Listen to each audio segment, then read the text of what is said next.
17 a 19, Las Ganas. Conducción, Alejandro Ferreiro. Producción, Julia Peraza. Las Ganas. Bueno, qué lindo color de vinilo, por Dios. Por Dios. Hermano. ¿Cómo andamos? ¿Cómo estás, Ale? Bien, ¿vos? Un gustazo. ¿Te animás a ponerte el micrófono así? Sí, ahí va. así nos aseguramos Exacto. de no distraernos. Ok. ¿Cómo andamos? Muy bien. Qué belleza esto. Qué belleza, ¿eh? Década del 30. 50. ¿Sí? Sí, se inauguró en 50. ¿Mirá?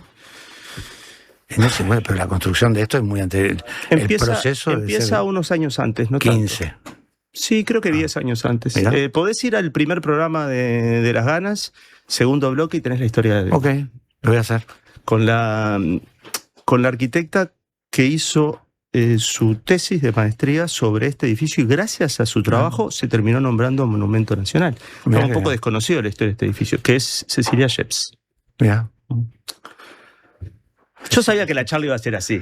Vamos a hablar de cualquier cosa. Qué belleza, Ale. Tráete algunos discos, Garo, le dije. Y mirá lo que trajo. Una valija que entran 100. ¿Cuántos entran? No, mucho menos. ¿Sí? Mucho menos. Ah, pero es una locura. Sí. Igual, esta no es valija de vinilo. Ah, ¿no? me parecía. Es una valija multiuso. Según la actividad del día, se sustituye. Ha llevado al gato incluso. Pero no respira el gato ahí. Tiene un agujerito. Tiene un agujerito. Con pajita.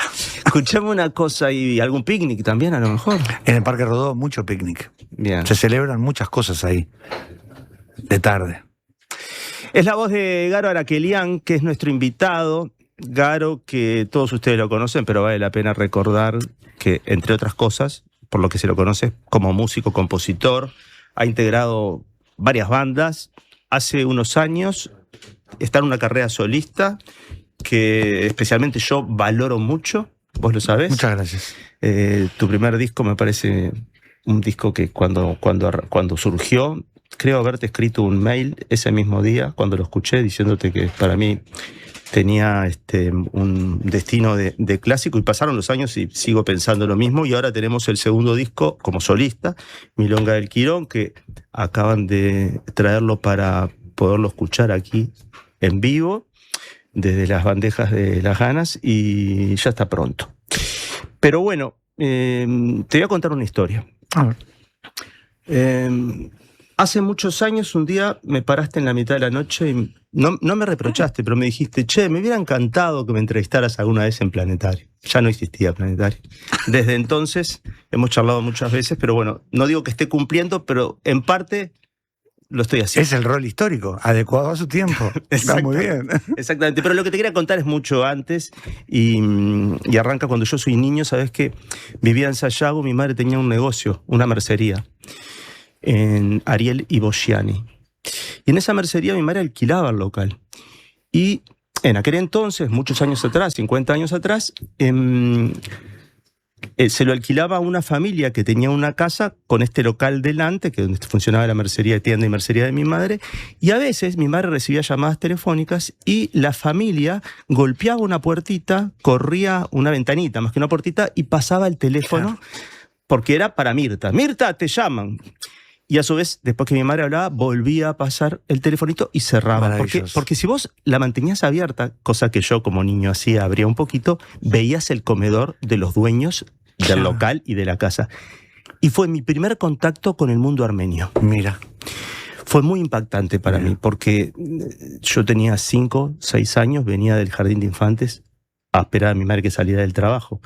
Y me quedaba en la tienda, y bueno, entre los entretenimientos que tenía era correr un poquito en la ventanita y ver y escuchar al mediodía Radio Independencia con la transmisión en armenio, y ver, cotillar, chusmear y todos los sinónimos que le quieran poner, aunque los sinónimos no existen, pero digamos que se entiende lo que quiero decir, a la vida de una familia armenia, que para mí era como estar en otro país, por el idioma, por las costumbres, por la alegría, por los gritos, por esa comunidad que cuando llegaba a fin de año era enorme y sacaban mesas a la calle y tiraban muchos cohetes.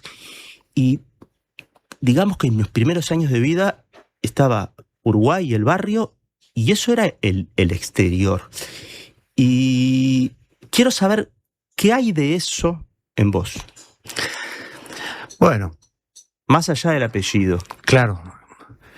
Y vos fíjate que yo soy Araquelian Pérez Sadiquian Mega. Acá... Menos mal que no te quedó el mega en el arranque, ¿no? Si no estabas muy comprometido. No, un nivel de egocentrismo, megalomanía.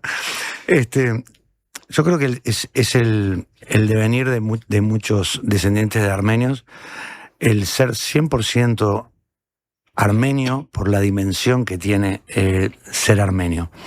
Vos podés ser un niño adoptado por una familia armenia y sos armenio. No sos armenio por religión, no sos armenio por sangre.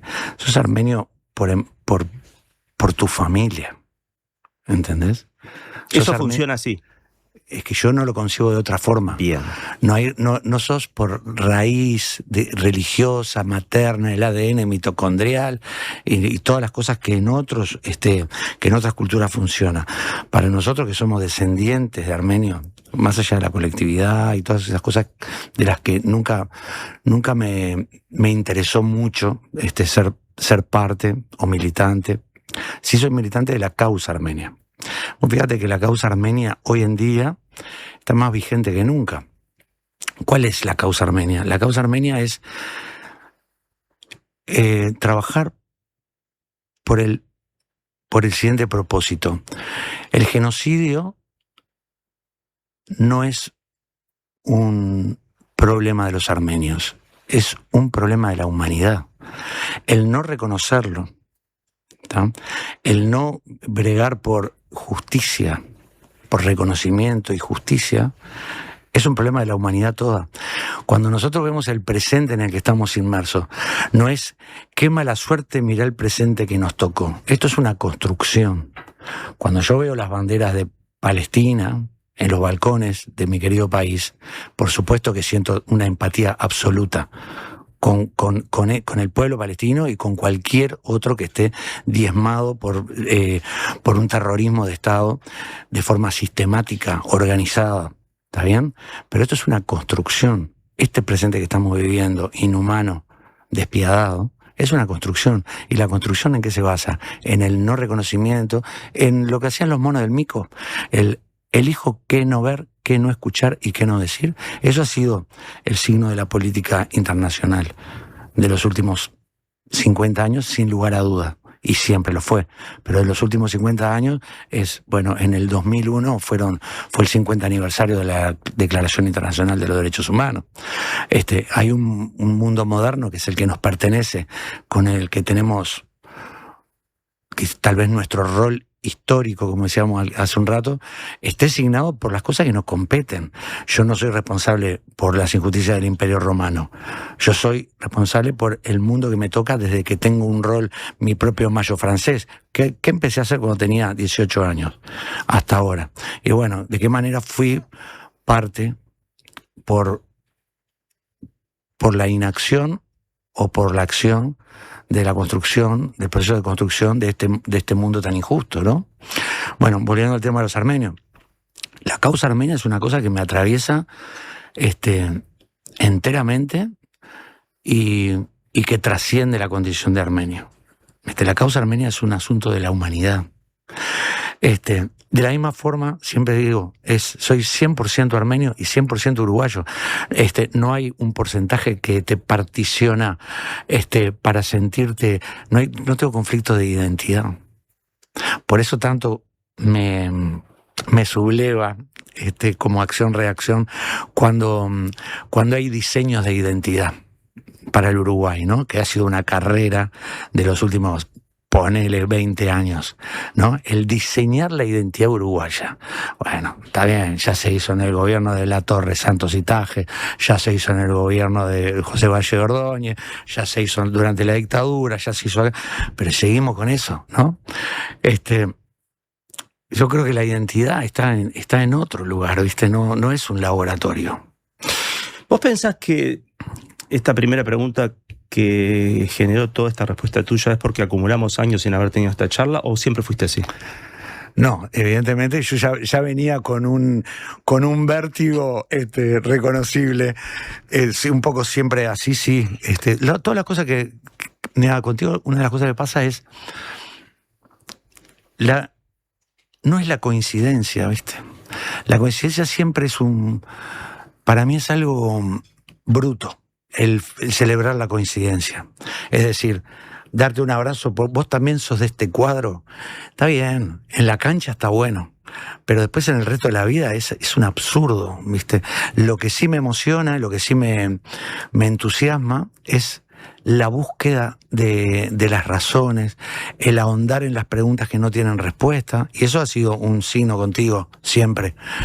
No la coincidencia, no la búsqueda de la coincidencia, claro, la haya o no, sino el sumergirse en esas cosas que son extracurriculares. Sí, y que además están más válidas en la medida que no se revele todo el misterio de esas cosas. Totalmente. Porque la revelación anula el camino, cierra. Es un striptease esto. Exactamente.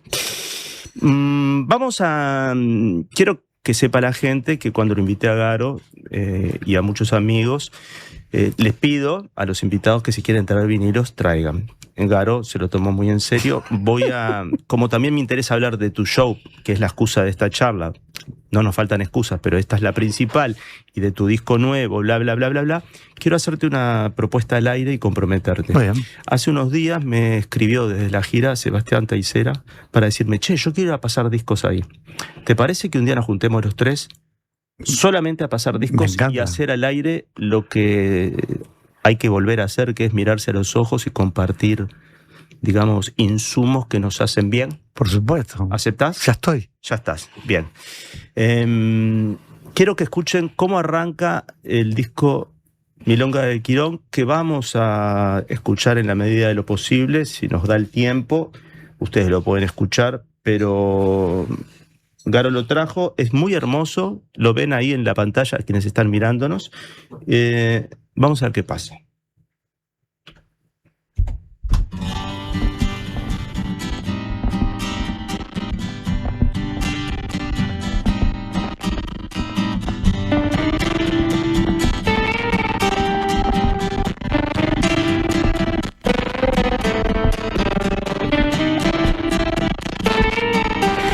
¿Esto es Garo? No, así no suena el disco de Garo. Pero este tema, esto es una cosa re interesante que está pasando y que me gusta decirlo.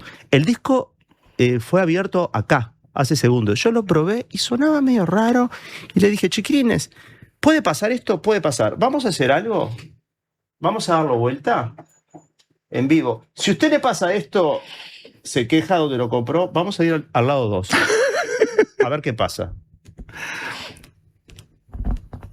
Pero nervioso, Alejandro. No, tranquilo, estamos en radio en vivo. Este vino sin... No, ahí está, no, ahí está mal. Esto no está sonando. Pasa lo mismo. Caminito de cristal, mi dulce río, canto azul que busca el mar.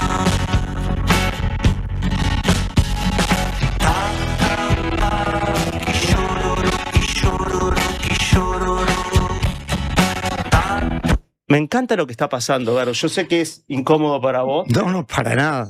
Incómodo, ¿sabes lo que era, Ale? Saltar el plinto. Era incómodo. Saltar el plinto. Saltar el plinto, eso era incómodo. Vamos a probar la otra bandeja para chequear el asunto. Vamos a la otra. A ver qué pasa. Qué lindo lo que está pasando, ¿eh?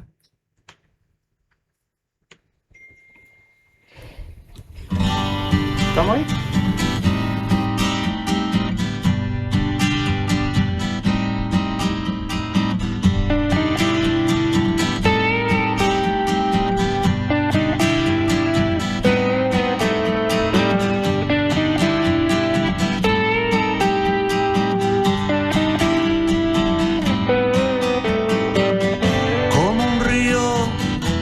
Perdió la fe,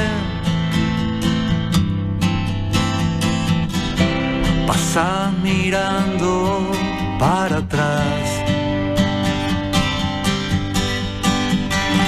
No importa cuánto te arremolines,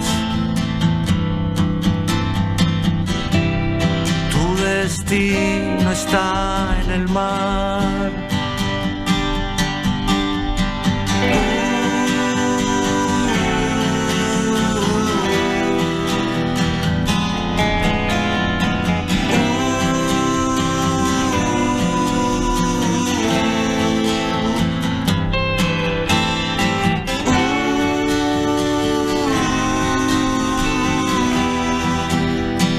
Agua con barro y con luz,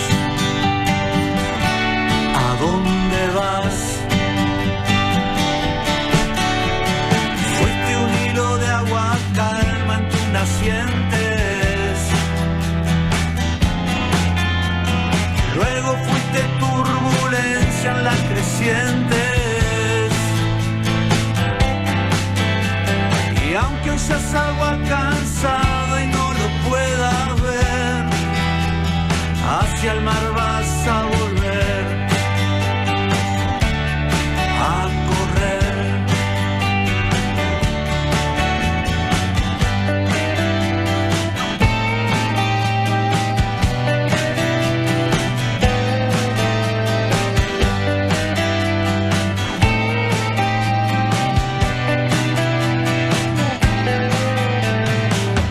Como un río que perdió la fe,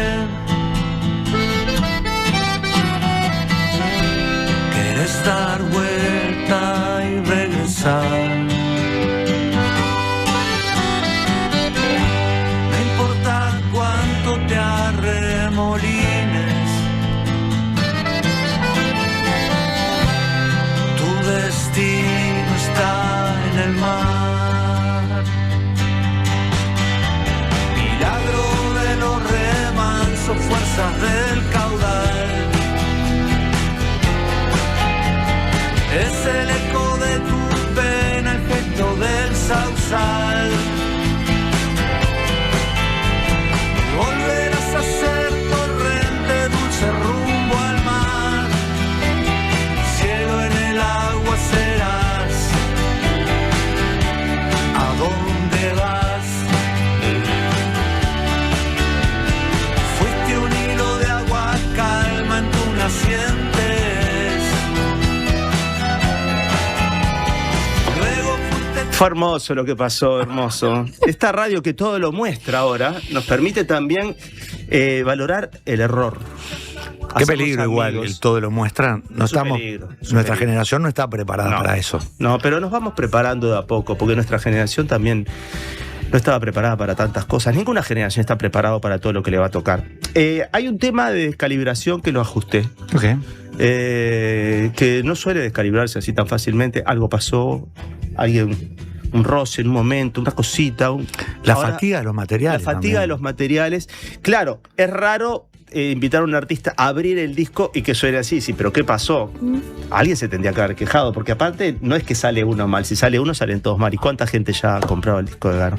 Me encanta Miles. esta canción con la que abrís. Me gusta el orden de las canciones en el disco. Y me pregunto si no hay una intención de haber puesto el río al comienzo y el río en la penúltima.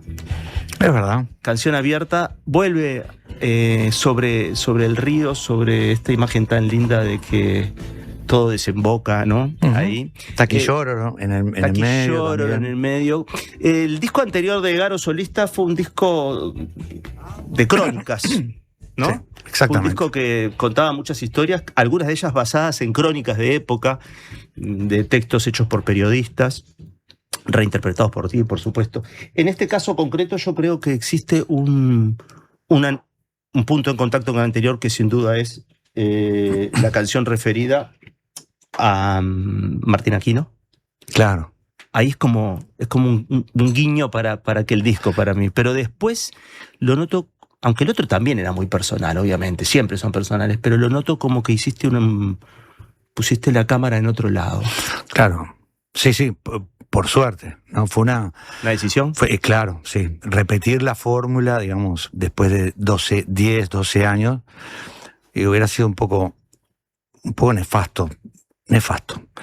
Fíjate que hace 12 años Claro, es como cuando vos convivís con un niño y viene una tía y te dice, ¿cómo creció? ¿No? A los 6 meses. Vos no te das cuenta. Claro, porque lo ves todos los días. Pero lo que te puede mostrar el recurrir a mensajes tuyos con personas con las que no volviste a hablar, el buscar recortes de prensa viejos, de cosas que guardaste, es, cómo cambió todo, que esto me parece tan lejano, ¿no? Y es otro Uruguay, no es que el Uruguay cambió, es otro Uruguay. Es otro Uruguay. No hay punto de contacto con mis expectativas de hace 12 años, con la ilusión de cómo iba a ser ese presente evolucionando a un futuro inmediato. Lo político, lo social, lo cultural, lo económico. Entonces, claro, cambiar el foco era necesario. Si el disco anterior había estado atento a ese Uruguay que nosotros, que en ese momento a mí me molestaba que lo viéramos como tan fantástico, porque yo decía, no, mirá que debajo de la alfombra republicana tenemos todos estos muertos y todo esto no dicho. Eso fue la búsqueda de ese disco anterior, ¿no? Eso ya no tenía sentido para este. En este disco, tal vez los propósitos artísticos eran algunos intríngulis como la libertad, la identidad, el dolor, etcétera. Y de forma simultánea entre lo personal, individual y colectivo, ¿viste? Eso es lo que atraviesa el disco. Sabés que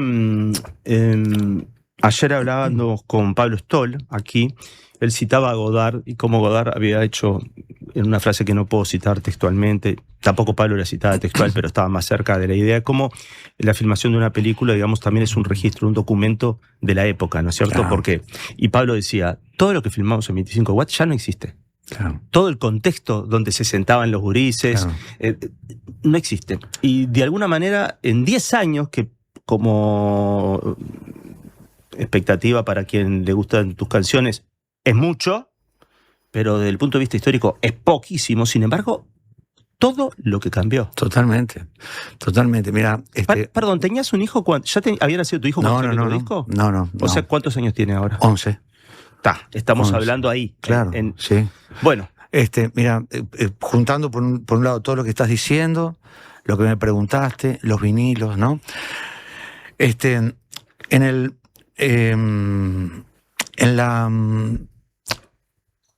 Tal vez está un poco de moda los vinilos, ¿no? Para vos, para mí, no, porque fue algo que tuvimos presente durante toda la infancia, la preadolescencia, pero vuelven, eso es buenísimo. No hay forma de sumergirse en la cultura de la época a la que pertenece un vinilo o la música que contiene, teniendo vinilos, escuchando vinilos o haciéndose peinados, la voracidad que había, la voracidad por la cultura, la voracidad, el hambre. ¿En qué momento las cosas pasaron a estar disponibles, ¿no? La democratización de la cultura y todos los rótulos y eslogan que se puede poner, lo que es buenísimo, pero el hambre por la cultura. Cuando ya no hay hambre por cultura, hay un cambio cultural importante. Y así como como eso, ¿qué cosas hicieron cambiar al Uruguay? Las cosas obvias. El escombro humano en la calle, por ejemplo, algo para lo que no estamos preparados, ni política ni emocionalmente. Y de repente estás obligado a convivir con eso. Pero también, de alguna forma, tenés acceso a todo, pero la generación ya no tiene hambre. Hambre de cultura estoy hablando. Porque está todo disponible. En esas cosas también cambió mucho. Porque siempre se puede hacer referencia a lo obvio, digamos, al golpe bajo, ¿no? A la canción de Arjona hablando de cuánto cambió el mundo y lo jodido que es, ¿no? Pero después cambió en cosas más sutiles. En cosas que no son reconocibles materialmente ni que forman parte de ningún discurso también, ¿no? Tenemos que hacer una pausa, Garo. ¿Podemos irnos con este temita? Que no está mal ponerlo en este momento. No, justamente. Contanos. Mostrá a la cámara el disquito que tenemos. Ahí. Milonga de Dino. El disco lo abre Dino con una versión de Manifiesto de Víctor Jara, que es una belleza. Y siempre la enseñanza de Dino fue más allá de lo musical, enseñarte indirectamente a cantar, a frasear en uruguayo, además de en español y castellano. En uruguayo, cantar en uruguayo, rockear en uruguayo. El compromiso con la canción. ¿Por qué cantás? ¿Por qué tenés una voz? ¿Por qué levantás la voz? Y ahí en ese punto se juntan con Osiris Rodríguez Castillo en un lugar eterno.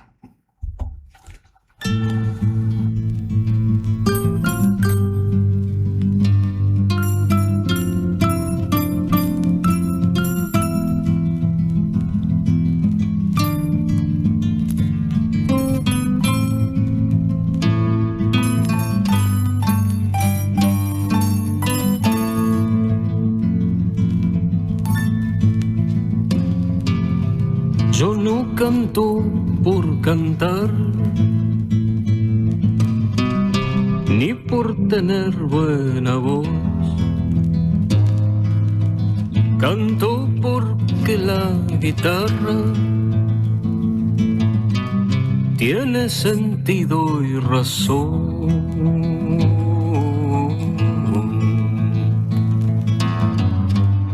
Tiene corazón de tierra y alas de palomita. Es como el agua bendita, santigua glorias y penas. Ahí se encajó mi canto, como dijera Violeta. Guitarra trabajadora,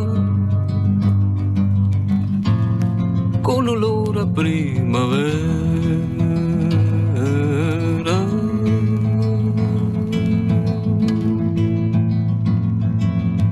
que no es guitarra de ricos, ni cosa que se parezca. Mi canto es de los andamios para alcanzar las estrellas.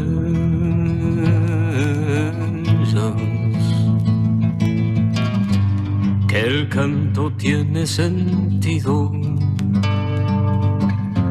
cuando palpita en las venas del que morirá cantando las verdades verdaderas, no las lisonjas fugaces, ni las famas extranjeras, sino el canto de una lonja hasta el fondo de la tierra.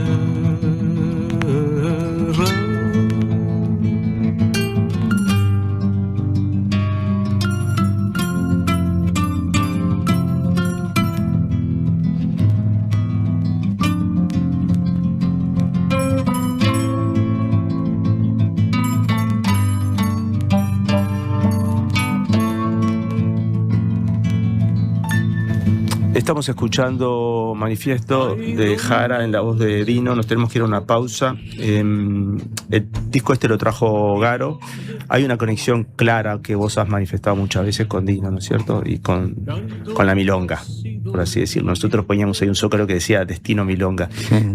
Vamos a hablar de eso después de la pausa y de algunas cositas que quedaron pendientes. Y de todas las que quedaron pendientes que no vamos a poder hablar, creo que nunca, por suerte. Ya volvemos. Quédense con las ganas.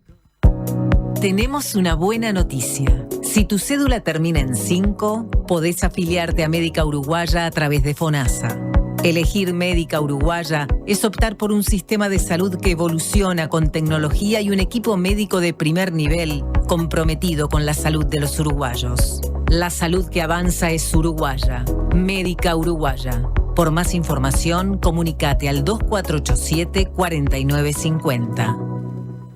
Se viene el invierno y el Megal queremos hacértelo más liviano. ¿Sabías que en Uruguay se vende una garrafa fabricada en Noruega que pesa la mitad que las comunes? Mejora la vida de quienes tienen que cargar con ella. Es translúcida y se puede ver cuánto gas le queda. Está hecha con un material amigable con el medio ambiente. ¿Qué estás esperando para cambiar tu vieja y pesada garrafa por una garrafa liviana de Megal? Si estás escuchando esta radio, te la cambiamos sin costo. Llama ahora al 19220 y decí la palabra clave, La Diaria Radio. Megal, innovamos con energía. Hola, ¿estás pensando en el mundo? Estás bien, estás en La Diaria Radio 97.9.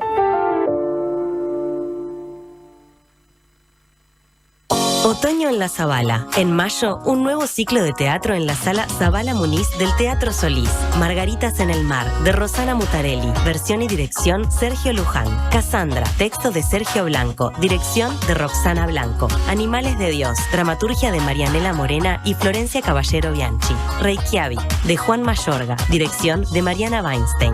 Otoño en la Zabala. Historias con las que construimos pasado y presente. Entradas en venta en Ticantel y boletería del teatro.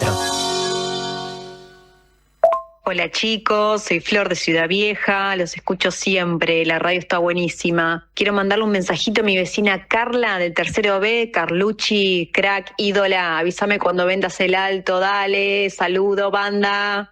Cuando compras un Suzuki 0 kilómetro, los futuros compradores vienen incluidos. Lleva al tuyo vos también y asegurate la reventa. Visítanos en suzuki.com.uy o en cualquier concesionario del país. Suzuki te entiende. Continuemos con las armas.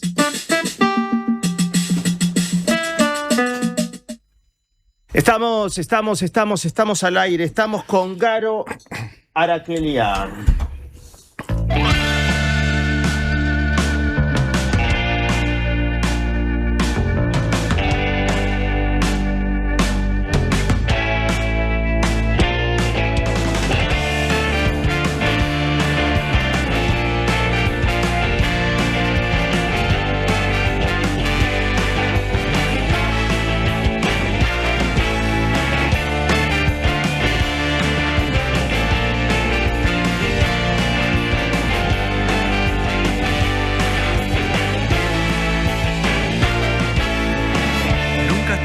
Desorientado, confieso que perdí el control. No hay nadie en la línea de ayuda, gasté la chispa del encendedor.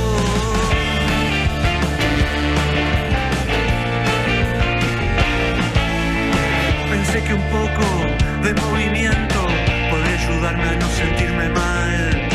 Saqué boleto en esta bestia ciega, por la ventana miro la vida pasar como un prisionero más en un coche expreso, yendo hacia ningún lugar, pasado de velocidad.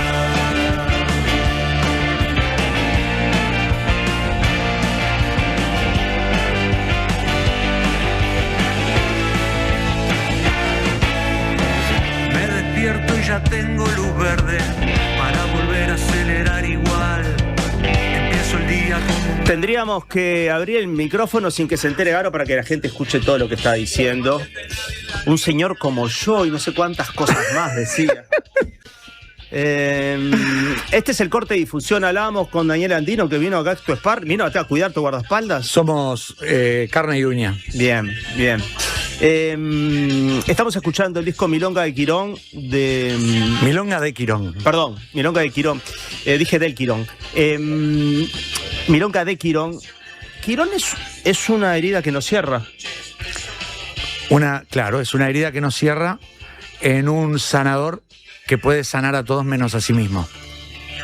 Exactamente. Y eso lo convierte en un arquetipo. ¿Querés escucharte? No, para nada. Eso lo convierte en un arquetipo. Claro. Y eso siempre me interesó, ¿viste? Incluso desde épocas anteriores, ya en La Trampa, fue una obsesión que tuve. En algún momento de los comienzos de los 2000 estudié muchísimo Jung, sí, arquetipos y otras cosas como más, digamos, márgenes laterales de lo que entendemos por arquetipos de forma precisa, ¿no? Y siempre me fascinó como lo que podía hablar sobre algo de forma simbólica con un lenguaje no dicho, ¿viste? Como ya con lo que podía tener información sin necesidad de vos de escribir, ¿no? Como el dramaturgo que dice, el personaje va a entrar por la derecha, pone cara de sufrido, y bueno, y capaz que el personaje, saliendo de lo de los arquetipos, ¿no? Capaz que el personaje cómo mastica chicle ya te dice todo, ¿viste? Que es como el cine norteamericano de los 90, ¿no? Cómo está, cómo mastica chicle, cómo está vestido, ya está. Y te dice todo lo demás está asociado a eso. Como en la canción se pueden utilizar el mundo simbólico para no tener que describir, no tener que hablar sobre los personajes, sino que los personajes hagan. No describir a los personajes, sino que los personajes tengan acción. Y después, justamente con eso, a vos esto te encanta, porque claro, tuve mucha obsesión con los verbos. Yo había tenido un taller, ¿viste?, de composición. ¿No seguís con eso? No, ahora no. Creo que 10 años fue suficiente. Por el bien de la humanidad, he cortado con eso. Por el momento, ¿no? Bien. Y siempre tenía como particular atención en la acción de los personajes y los verbos, ¿no? O sea, saca verbos, sácalo. Tiene que tratar de resaltar lo que querés resaltar y todo lo demás, bueno, dentro de lo posible, eliminémoslo, ¿no? Sí, en la literatura es muy claro eso, ¿no? Pero en la canción claro, no en la canción, claro, que no tiene que decir, tiene que mostrar. Totalmente, está moviendo esto. ¿Sabés que antes de ir a la pausa te hice la pregunta si tu hijo vivía había nacido ya cuando escribiste el disco anterior? No, y es como contemporáneo a la salida de tu disco, digamos, claro, ¿no? Te preguntaba esto porque hay una canción en tu primer disco solista, En un mundo sin gloria, que para mí es un disco muy emocionante y emocionante de llanto, ¿viste? Así. Con este disco me pasó en un par de canciones también de que me sale el llanto, que tiene que ver con algo que vos tenés que no podría definirlo, pero que hace contacto en mí y creo que en mucha gente, que no tiene que ver con algo de compartir una generación, sino tiene que ver con algunas imágenes que yo las asocio mucho con la vida barrial o con la vida en comunidad. El disco anterior tenía la canción esa cuando el hijo y la madre vuelven de el Chuy. Claro, no. Y en la aduana la policía los para, estamos hablando de dictadura. La aduana móvil. En la ruta. La aduana móvil, en la ruta, claro. Podría haber sido también en la frontera, digo, pero... Eso porque es la única canción autobiográfica. Ese niño... Claro, ese niño soy vos. yo con mi madre. Obvio, y bueno, yo recuerdo haber vuelto desde el Chuy que te para la aduana móvil. Y hay una escena hermosa en la canción cuando le encuentran una botella de whisky y la aduana se la quiere quedar y la madre le dice al nene, hace las mierdas contra el piso. Sí, ¿no? exacto. Onda, que no se la queden, si nos van a sacar, que no se la tomen ellos. Totalmente. ¿No? Y eso fueron 6 horas de plantón bajo llovizna en la ruta. El Uruguay está construido en la historia, sí. En la historia pasada dale. Reciente, sí. Sobre, los grandes protagonistas de lo que sería el Uruguay novelado, con todo sentido, por supuesto. Están los personajes que han escrito la vida política del país. Por supuesto que desde los desaparecidos, los presos, todo lo que tiene que ver con un legado que sigue siendo oscurísimo, doloroso hasta el día de hoy. Pero después están también las historias de las personas que nadie sabe cómo se llaman, que tienen apellidos que nunca van a verse impresos en ningún lugar. Y esos son decenas de miles. Y el Uruguay, es imposible construir un pasado reciente sin ese anecdotario, sin esa memoria. Porque la dictadura también fue, ¿viste? Cómo vivieron esas personas. Claro. Esa madre...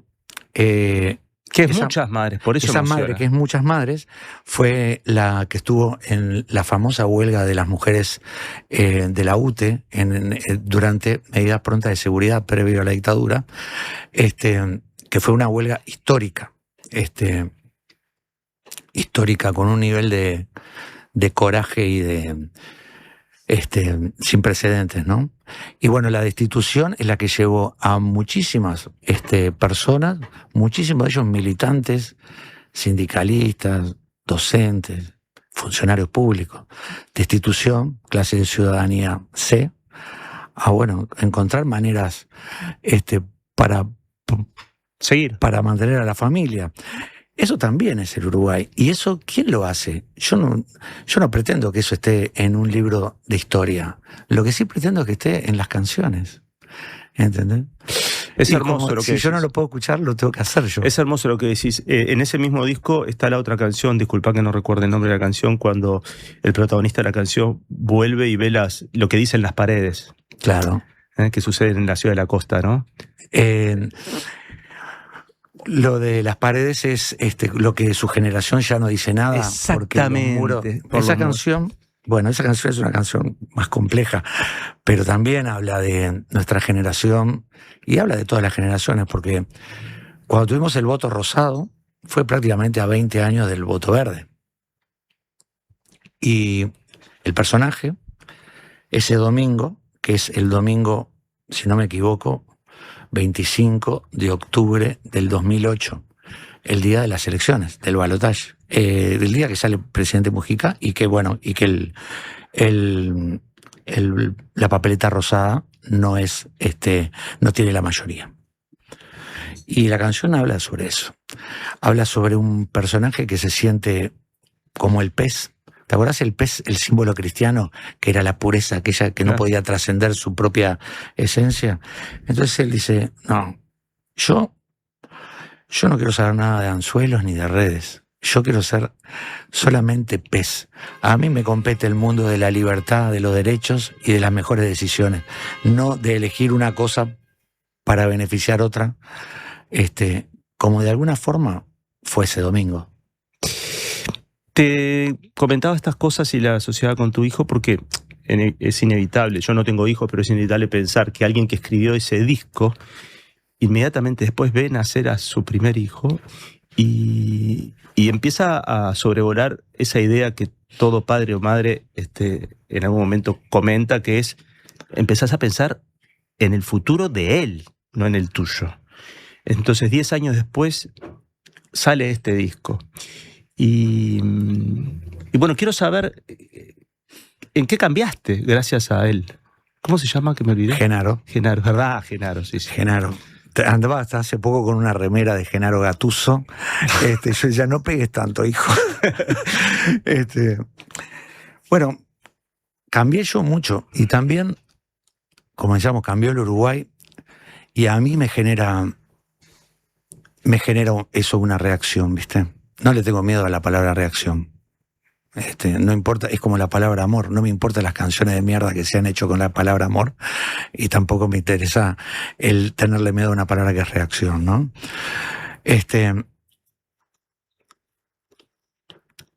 Por supuesto que cambié. Cambié por el advenimiento de mi paternidad con mi hijo. Cambié porque cambió el Uruguay y también cambié porque no quiero convertirme en un automático que veo que es el devenir de la gente. Estás de un lado o estás del otro, claro. Pero siempre lo que veo que más se multiplica es el hierro al rojo vivo, que tiene una condición, el hierro al rojo vivo. El que está bajo la presión permanente, la percepción de la injusticia, el no cambio, etcétera, se convierte en un hierro al rojo vivo, que es el momento del metal más maleable. Más frágil para el metal. Más maleable. Claro. Y estás a disposición de otra fuerza, de otra voluntad cuando estás ahí. Entonces he trabajado muchísimo no te puedo hablar de virtud cardinal porque sería mucho, pero el temple. La templanza y el temple del metal en oposición al rojo vivo. La dureza, es decir, estar en el lugar que te corresponde, tener pensamiento crítico, no ir con un vaivén emocional colectivo, pero simultáneamente pertenecer a tu lugar y a tu comunidad, ¿no? Eso cambia. Este es el momento ideal, que no lo vamos a hacer porque era para poner la última canción del disco. Yo te hice esta pregunta pensando en esa canción, No voy a caer se llama, y haces una reivindicación de lo que puede el amor, digamos, el poder del amor, ¿no? Sí. Es muy terrible esa canción, es muy emocionante, así que nos vamos a ir a la pausa con Luces en el Calabro. Claro que ¿Te parece? Vamos arriba.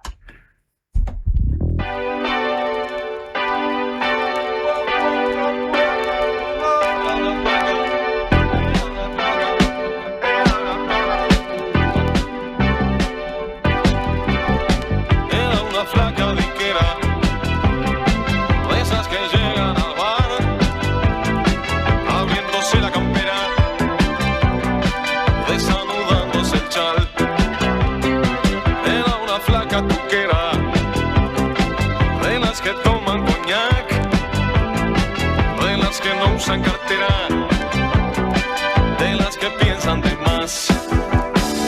Luces en los ventanales, luces en el pantalón, luces enredando el vaso, luces en el calabro, luces en los ojos rojos, luces en el corazón, tan fina como laúd, de las que muestran el juego, de las que ganan al pool. Luces en los ventanales, luces en el pantalón, luces enredando el vaso, luces en el calabro, luces en los ojos rojos, luces en el corazón, luces cayendo a pedazos. Es tu primer paso.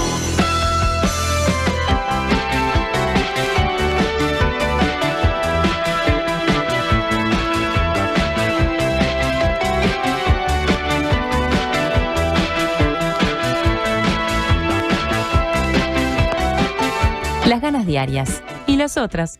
En Habitat resolvé todas tus gestiones. En nuestros más de 520 locales de todo el país. Y también desde nuestras aplicaciones. Más información en habitat.com.uy. ¿Sabías que en Uruguay hay más de 500 especies de aves? Podés encontrarlas todas en la Guía de Aves del Uruguay de Gabriel Rocha, un libro que incluye fotografías y códigos QR con videos y cantos de cada especie para conocerlas en profundidad. Pedí Aves del Uruguay en todas las librerías. Ediciones de la Banda Oriental, Territorio de Libros. Fundación SECOM te invita a ser parte de Tejidos del Corazón. Trae tus agujas y juntos tejeremos para que los niños que más lo necesitan tengan un invierno más abrigado. Te esperamos el domingo 31 de mayo de 10 a 16 horas en Shopping Tres Cruces, Sala de Espera Goes. Organiza Fundación SECOM con el apoyo de Shopping Tres Cruces. La Diaria Radio, 97.9. Homeopatía Olivencia, idóneos en elaboración de fórmulas homeopáticas y florales. Lográ el bienestar físico y emocional de forma natural. Olivencia te escucha. Comunicate al 099-471074 o visita nuestra web olivencia.com.uy. En Antel, el futuro lo hacemos junto a quienes impulsan el país. Por eso, acompañamos a las empresas con soluciones seguras en nuestro data center.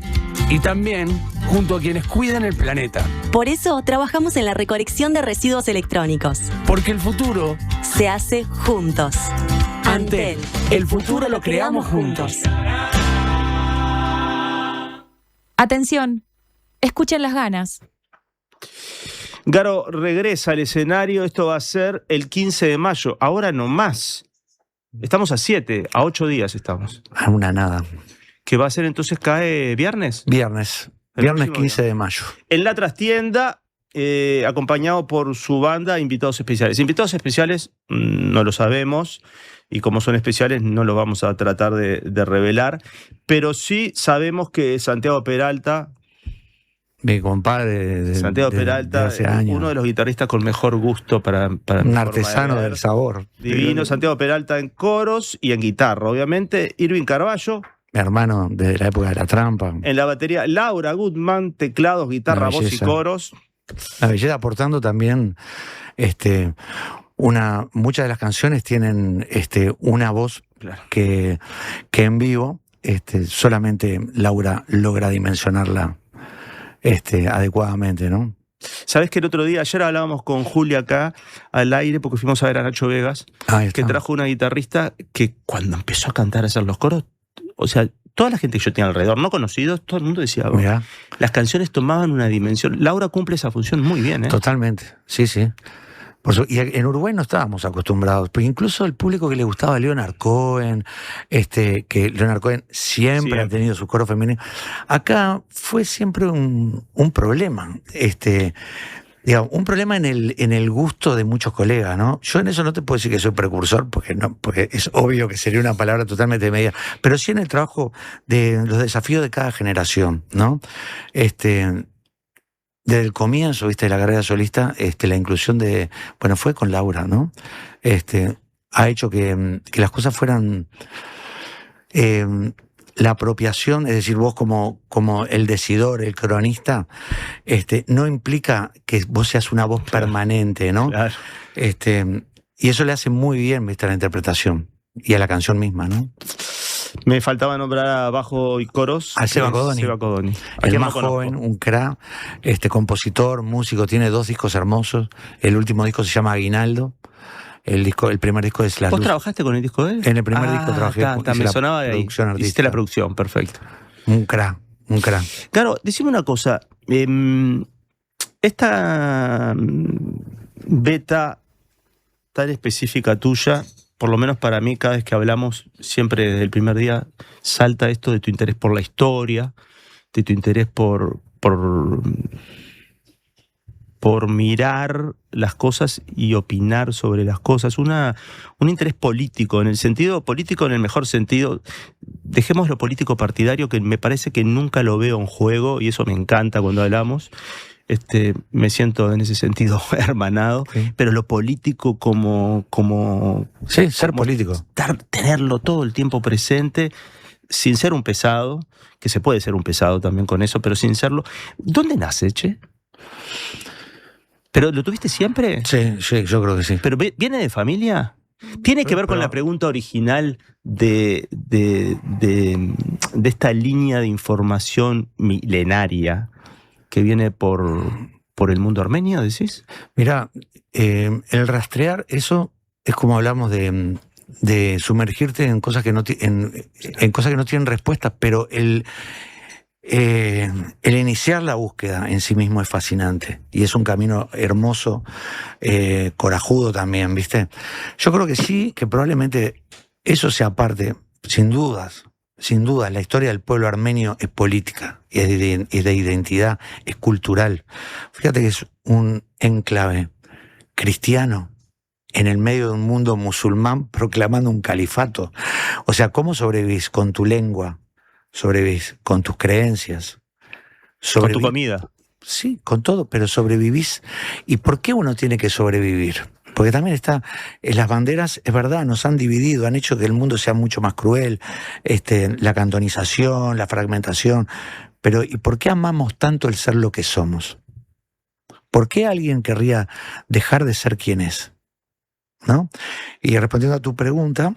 O de buscarse. Claro, o de buscar quién es. Claro, ¿por qué una verdad suplantaría o sacaría de cuajo algo donde vos te enseñaron desde chico y es el mundo al que querés pertenecer, ¿no?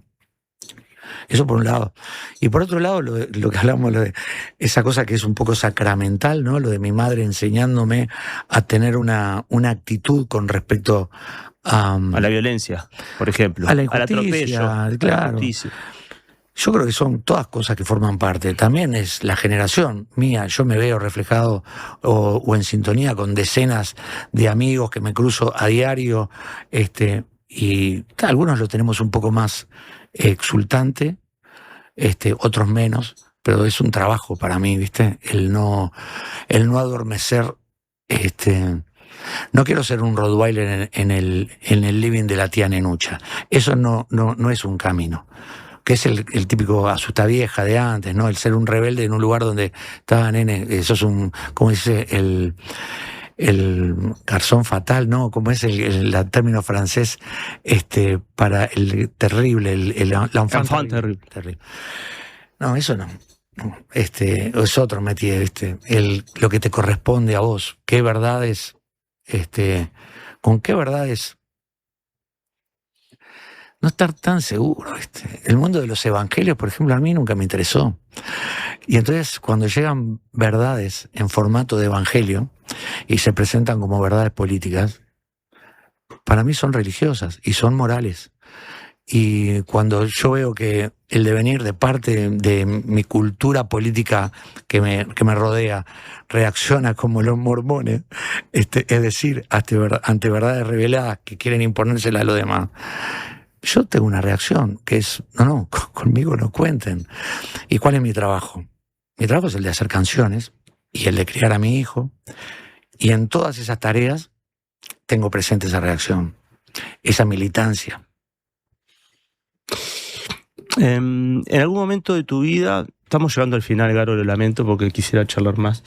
Y charlar, entre nosotros podemos charlar, pero me gusta pensar que hay gente que está escuchando y que le interesa escucharte. En algún momento de tu vida trabajaste, aparte de que siempre hiciste música, trabajaste en otras cosas, trabajaste en un canal, ¿no?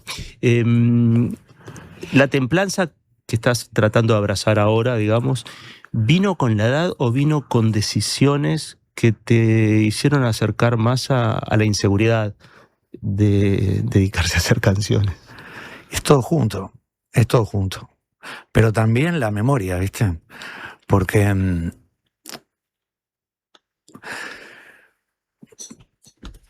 ¿qué es lo que vas a dejar, Ale? Es tu tarea.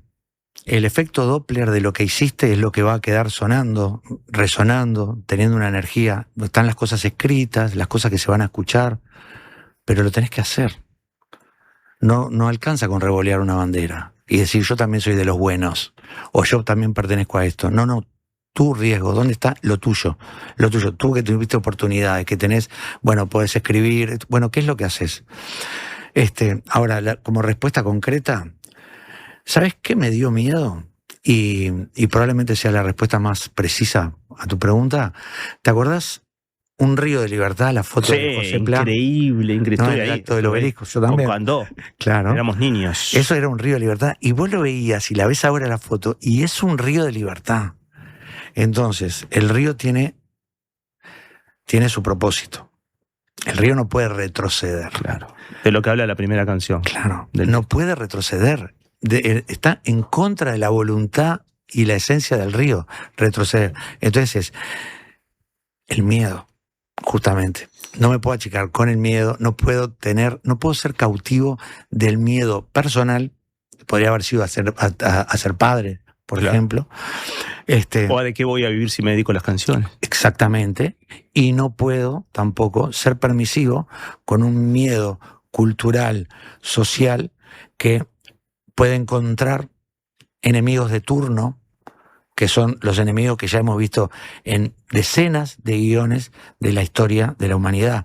Es a quién le echás la culpa de este mundo tan desaventurado en el que te toca vivir, ¿no? Entonces en un momento fueron los putos, en otro momento fueron los comunistas, en otro momento fueron los judíos, en otro momento son los pastabaceros, pero ¿en qué es lo que te tenés que concentrar? Y eso me da miedo, el errarle yo, pero también ver que la quilla del barco colectivo, o sea, no se puede navegar con un ancla y una vela desplegada, ¿viste? Tiene pelusa Zapúa, me decía alguien hace rato. No era pelusa, era desbalanceo. Ahora sí, dice Marcos, que era quien decía lo de la pelusa. La pelusa es muy fácil de resolver. Qué placer escuchar a Garo, gracias. Recuerdo una nota que le hicimos en ese momento como vecino de la costa, desde el mensuario La Angostura, junto a Sandro Pereira. Nos recibió en su casa armando un licuado de miel y aloe en la licuadora. Es verdad, me acuerdo perfectamente. Saludos. En una cuadernola estaba escribiendo las décimas. Un placer, dice Pablo Rocha. Saludos, Garo. Los músicos nuestros son maravillosos. La Trampa fue mi banda favorita. Saludos, muchas gracias. Muchísimas gracias por estar acá con nosotros. Te tomé la palabra para ese encuentro con Seba. Por supuesto. Y estuvimos conversando con Garo Arakelian, quien nos asegura y lo firmamos convencidos de que no va a caer jamás.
Pasillo pintamos tiranos temblar,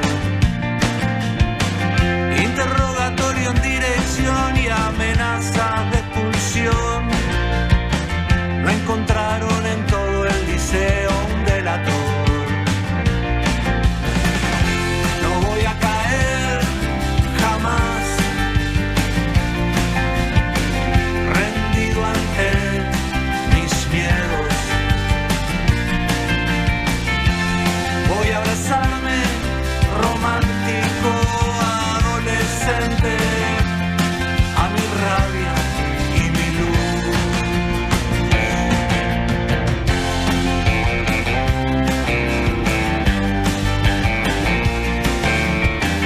Eran los 15 de Paula, fiesta en el Valle Miñor. En la puerta fui el único que rebotó. Mi autoestima se hizo polvo, fueron tiempos de aflicción. Pero al año armé mi primera banda de rock. Y a ese temor de no servir para nada,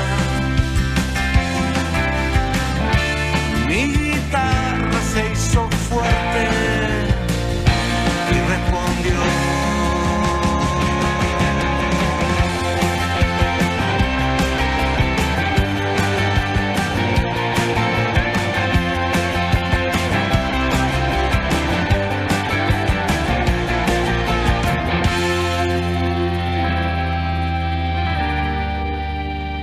No descuidemos las ganas, ¿eh? Protege y embellece tus maderas con protectores de maderas Farben. Tecnología de última generación al servicio de tu propósito. Con acción fungicida, protege de los rayos UV y es hidrorrepelente. Indicados para maderas en interiores y exteriores. Ideales para puertas, ventanas, portones, muebles de jardín y decks. Protectores de maderas Farben. Encontralos en tu pinturería o ferretería de confianza. El Alemán al Auditorio del Sodre. Último disco de Gerardo Dorado, El Alemán. Yo, ¿quién sería? ¿Cuál es la pintura que te esconde? El Alemán. 3 de junio, Auditorio del Sodre. Entradas en Ticantel. Algo cambiará. Edita Montevideo Music Group. Todo empezó con una idea que Cecilia y Juan pensaron para su barrio. La presentaron al presupuesto participativo, la gente la votó y hoy la comunidad entera la disfruta. Ahora te toca a vos. Presenta tu propuesta hasta el 18 de mayo en montevideo.gov.uy o en los centros comunales. Con una idea podés cambiar tu barrio y la vida de mucha gente. Presupuesto Participativo 2026. Intendencia de Montevideo. Una conversación informada. La Diaria Radio 97.9. Prevení dolores cervicales y de espalda. Ajustá la altura de la pantalla. Elegí sillas con buena sujeción lumbar. Prevení. Preasociate a la Española. 1920-1234 o preasociate.com. ¿Qué es mejor? ¿La hamburguesa o el choripán? ¿La Rambla o el parque? Nosotros no sabemos. Lo que sí sabemos es que para cobrar tu sueldo, mejor en tu banco. es mejor porque abrís tu cuenta 100% online y porque tenés la nueva tarjeta internacional Bro Recompensa Mastercard Débito. También es mejor porque tenés adelanto de sueldo sin intereses. Y es mejor porque tenés la seguridad y confianza de siempre en el banco de siempre. Abrí tu cuenta sueldo a través de eBrow. Te lo repito, tu sueldo mejor en tu banco. Banco República, nuestro banco país. Infórmese sobre la garantía de depósitos en su institución de intermediación financiera o en www.copap.org.uy o vía infocopap@copap.org.uy. Déjate alcanzar por las ganas.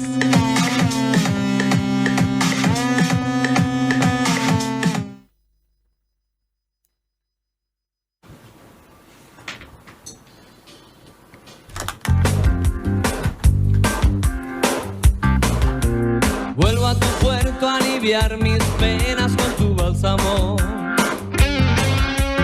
Que esta vida oxida los resortes de mi corazón. Quizás por ser un poco loquito me tienes a mí. Estoy dispuesto a recuperar el tiempo que perdí. Vino dulce como nuestro amor. Estoy fuera del lugar, pero me quedo aquí.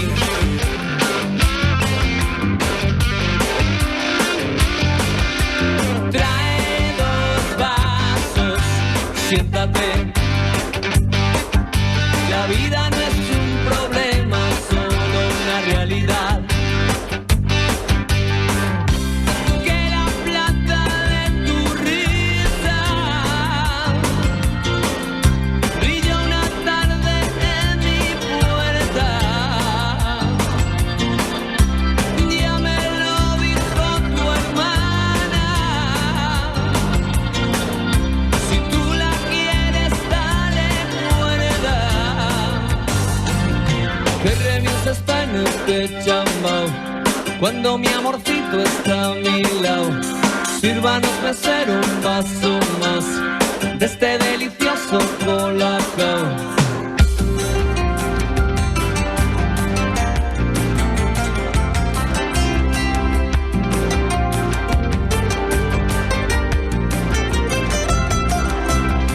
Vino dulce como nuestro amor, cura las penas de mi corazón. Vino profano como tú y yo, ahoga mi conciencia con tu bendición.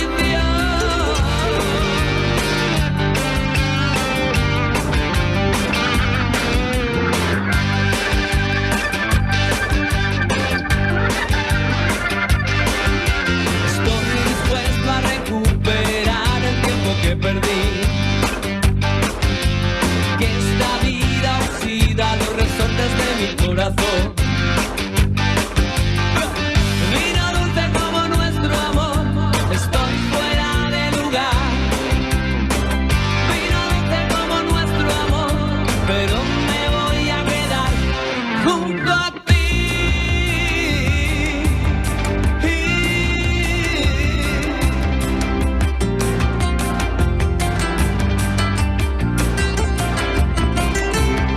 Vino dulce como nuestro amor, ahoga las penas de mi corazón. Vino profano como tú y yo, ahoga mi conciencia con tu bendición. Vino dulce como nuestro amor, cura las penas de mi corazón. Vino profano como tú y yo, ahoga mi conciencia con tu bendición. 9 minutos pasan de las 18 horas. Estamos recibiendo a Florencia de Mayo Dito. Florencia de Mayo Dito, más conocida como Floppy cuando era niña y Flopa, según lo que me contaba, ahora que creció. ¿Cómo andás, Florencia? Muy bien, muchas gracias por la invitación. Bien, te invito. Estábamos escuchando al último de la fila el disco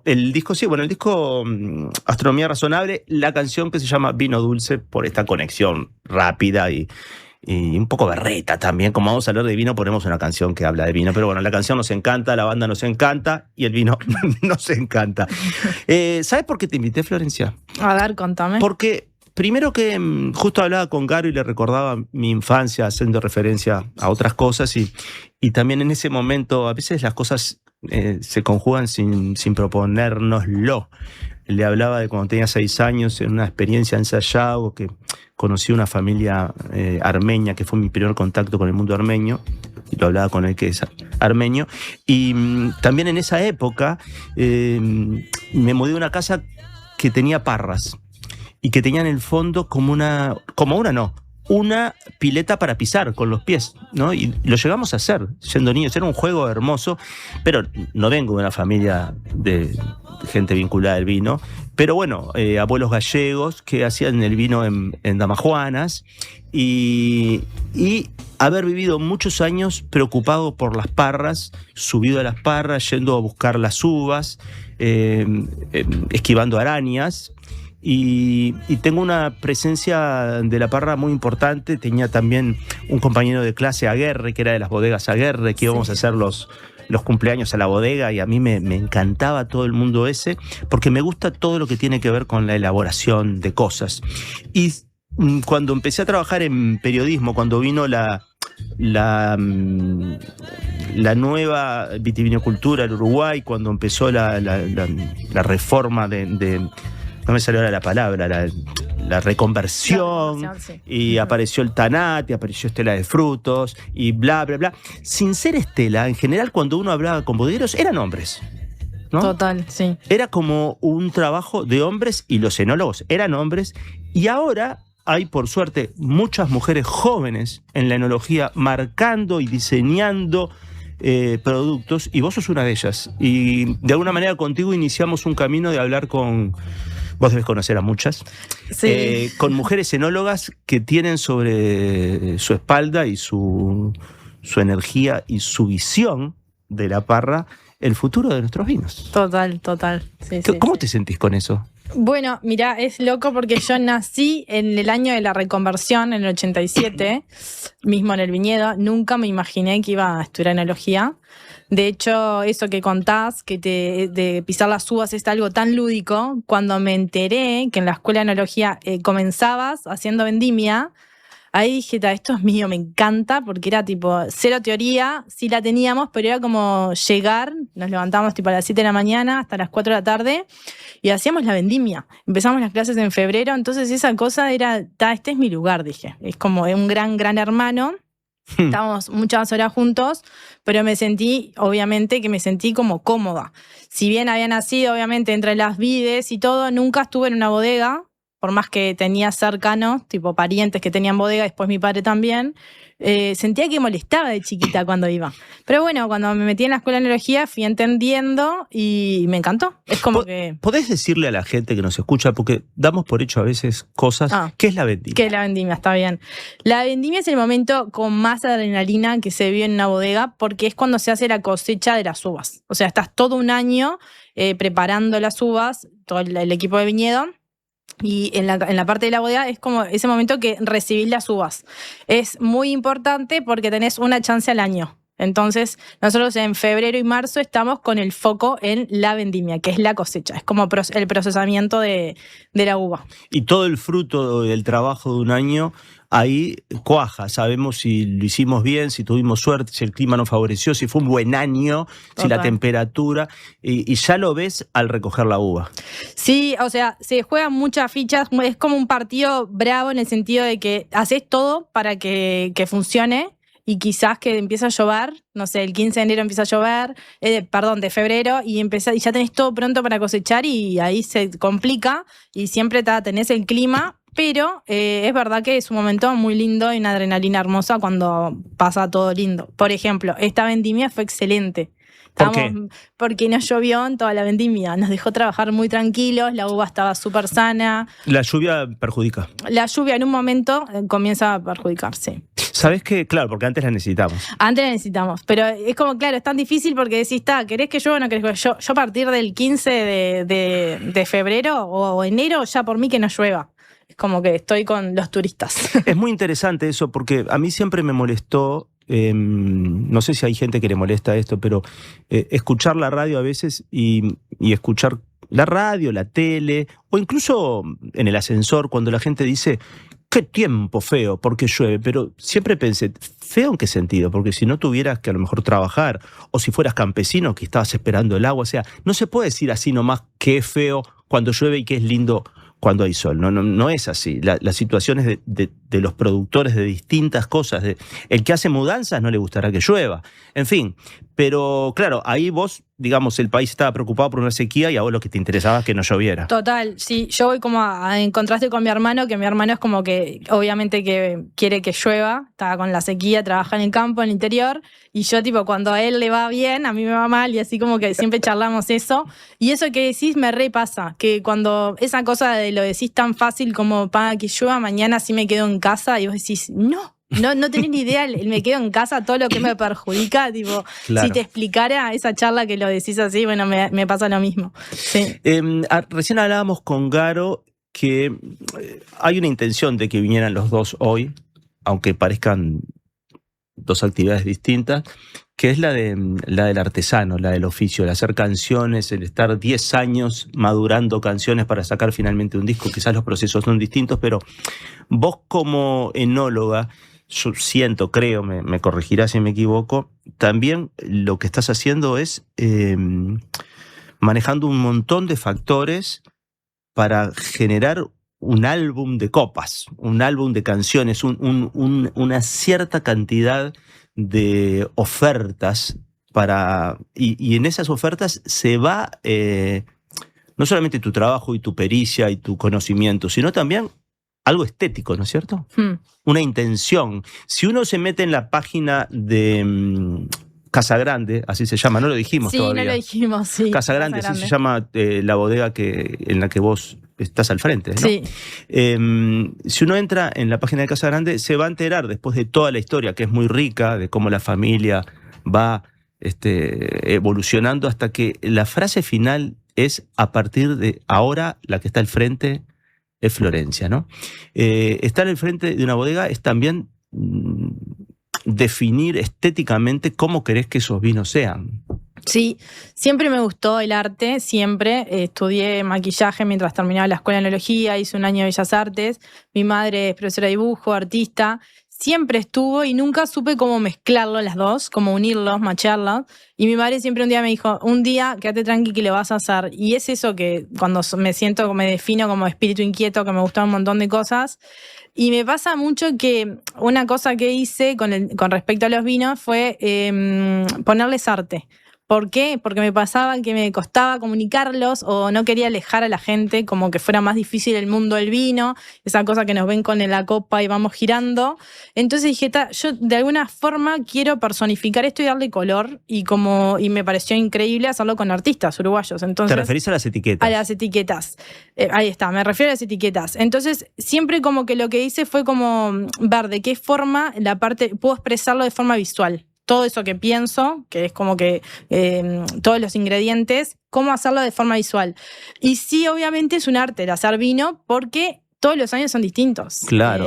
Los aromas, hay muchas cosas que se juegan. Sí, a mí me gusta enfocarme en esto cuando se habla de vino, cuando se habla de aceite de oliva, cuando se habla de té, de café, darse cuenta que los productos industrializados que siempre saben igual, no voy a nombrar ninguna marca de té, pero si usted, señor, señora, compra las latitas de esa marca y hace 25 años siempre el Earl Grey es igual, es que no estamos consumiendo una cosa que esté ligada orgánicamente con la tierra, porque la tierra, la producción del té de todos los años, de cada cosecha, depende de lo que pasó en el terruño en ese año.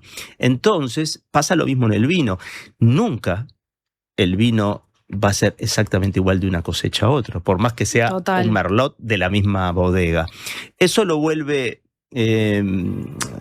único y lo vuelve también para quien está atrás, en tu caso, de que eso salga bien, una preocupación durante todo un año para después lograr llevarlo. Sí. Yo cuando me refería estético, contemplaba lo de las etiquetas, pero sobre todo que en las bodegas se las reconoce por ciertas apuestas de enfoque, ¿no? Sí. ¿Qué tanto decidís vos? ¿Qué tanto decide un enólogo en el proceso? ¿Qué ese director técnico, digamos? Total, está buenísima la pregunta. En realidad, para mí lo más importante es la uva. O sea, se juega La materia prima. La materia prima es el 80%. Después los enólogos, obviamente, si tenemos buena materia prima, tenés que hacer las cosas muy mal para que sacar un mal vino, pero si no, es buenísimo porque es ahí el foco. Y bueno, y después los enólogos siempre tenés esa parte de cocina. Yo lo que hago mucho para entender, porque el viñedo ya estaba plantado, yo llegué y me puse a entender qué pasaba en la viña. Ahí empecé a elaborar varietales, les cuento varietales, cuando haces 100% una misma uva, por ejemplo, Merlot, Tanat. Entonces, para entender qué pasaba en la viña, hice elaboraciones de 100% cada variedad. Ahí, obviamente, pedí permiso y dije, bueno, déjame tanta fila. No mezclas, no blends. No blends. No empecé con los blends, que está buenísimo, pero me parece como mucho más valioso entender qué pasa con una variedad sola. Ahí empecé a probar un montón de cosas y bueno, y fui moldeando o llevando el viñedo para el estilo de vino que yo quería. Porque vengo de una familia, viticultores, que lo que hacían era vender la uva a otras bodegas. Entonces, obviamente que el objetivo era otro. Eran muchos kilos, porque nos pagan por kilo, me dice papá. O sea, Flo, no vamos a tirar uva. Entonces ahí es cuando le digo, sí, yo quiero hacer vinos finos. Vinos finos es pequeñas partidas de vino de calidad. Y bueno, y ahí fue como empieza todo ese juego de dividir el viñedo y ver qué dejamos para el proyecto y qué se sigue vendiendo, hasta que en un momento, bueno, me quedé con todo el viñedo, le compré todo el viñedo. Pero sí, eso está buenísimo y tenés esas cuestiones de que si tenés buena materia prima, que es lo más importante, después estás hecho. Es como...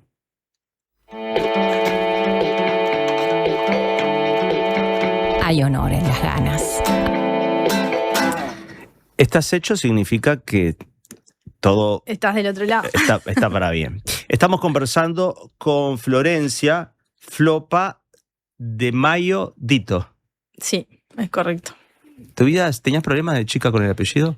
Me decían Di Mayo, de Mayo. Sí. Bien, lo dijimos bien. Vayamos a la pausa bien. Y seguimos por este camino que parece que viene todo en orden. No se vayan, quédense con las ganas.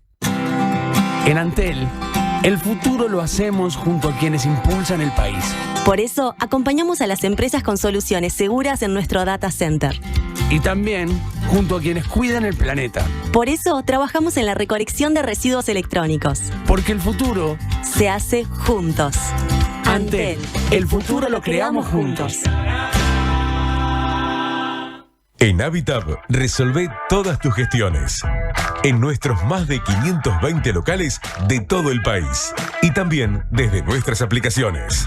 Más información en habitab.com.uy.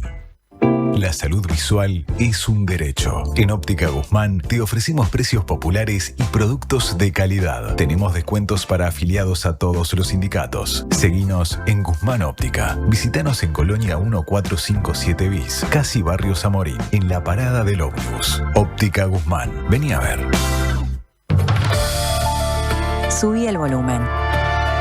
Llegó la diaria Radio La FM en el 97.9. En El Círculo tenemos los mejores planes para vos y tu familia. Si tenés entre 1 y 20 años, podés afiliarte por tan solo 800 pesos al mes, con más beneficios gratis, el mejor servicio al menor precio y los menores tiempos de espera. Elegí cambiar ahora a la mutualista con el índice de satisfacción más alto y con la red de atención más grande del país, con 5 sanatorios y 50 policlínicos. Afiliate llamando al 1870 o en circulocatólico.com.uy. En El Círculo, estamos con vos. Cuando necesites pinturas, materiales, accesorios, insumos para sanitaria y construcción, pensá en A Todo Color. 5 sucursales en Montevideo, Maldonado, Minas y San José. Además, envíos a todo el Uruguay. En pinturas, sanitaria y construcción, todo lo que necesites está en A Todo Color. atodocolor.com.uy.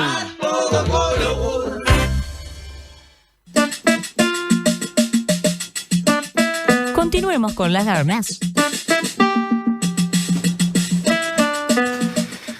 Así es, continuamos con las ganas. Estamos hablando con Florencia de Mayo Dito, forma parte de Casa Grande, Arte y Viña, una bodega que en su origen era una bodega que proveía de vinos eran bodegueros, digamos, proveían de vinos a otras empresas, de uvas, sí. de uvas, perdón, Sí, de sí, uvas. sí.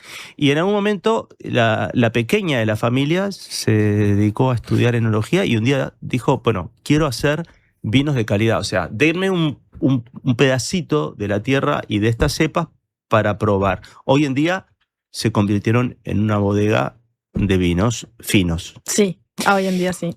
Si alguien lee la página de Casa Grande se entera de una idea que es, somos una bodega garage. Te pregunté, porque yo no sabía, si eso se refería a una especie de convenio internacional que significa bodega garage. Y me dijo, no, es que lo hacía en el galpón de mi abuelo. Contá un poco eso, que es linda la historia.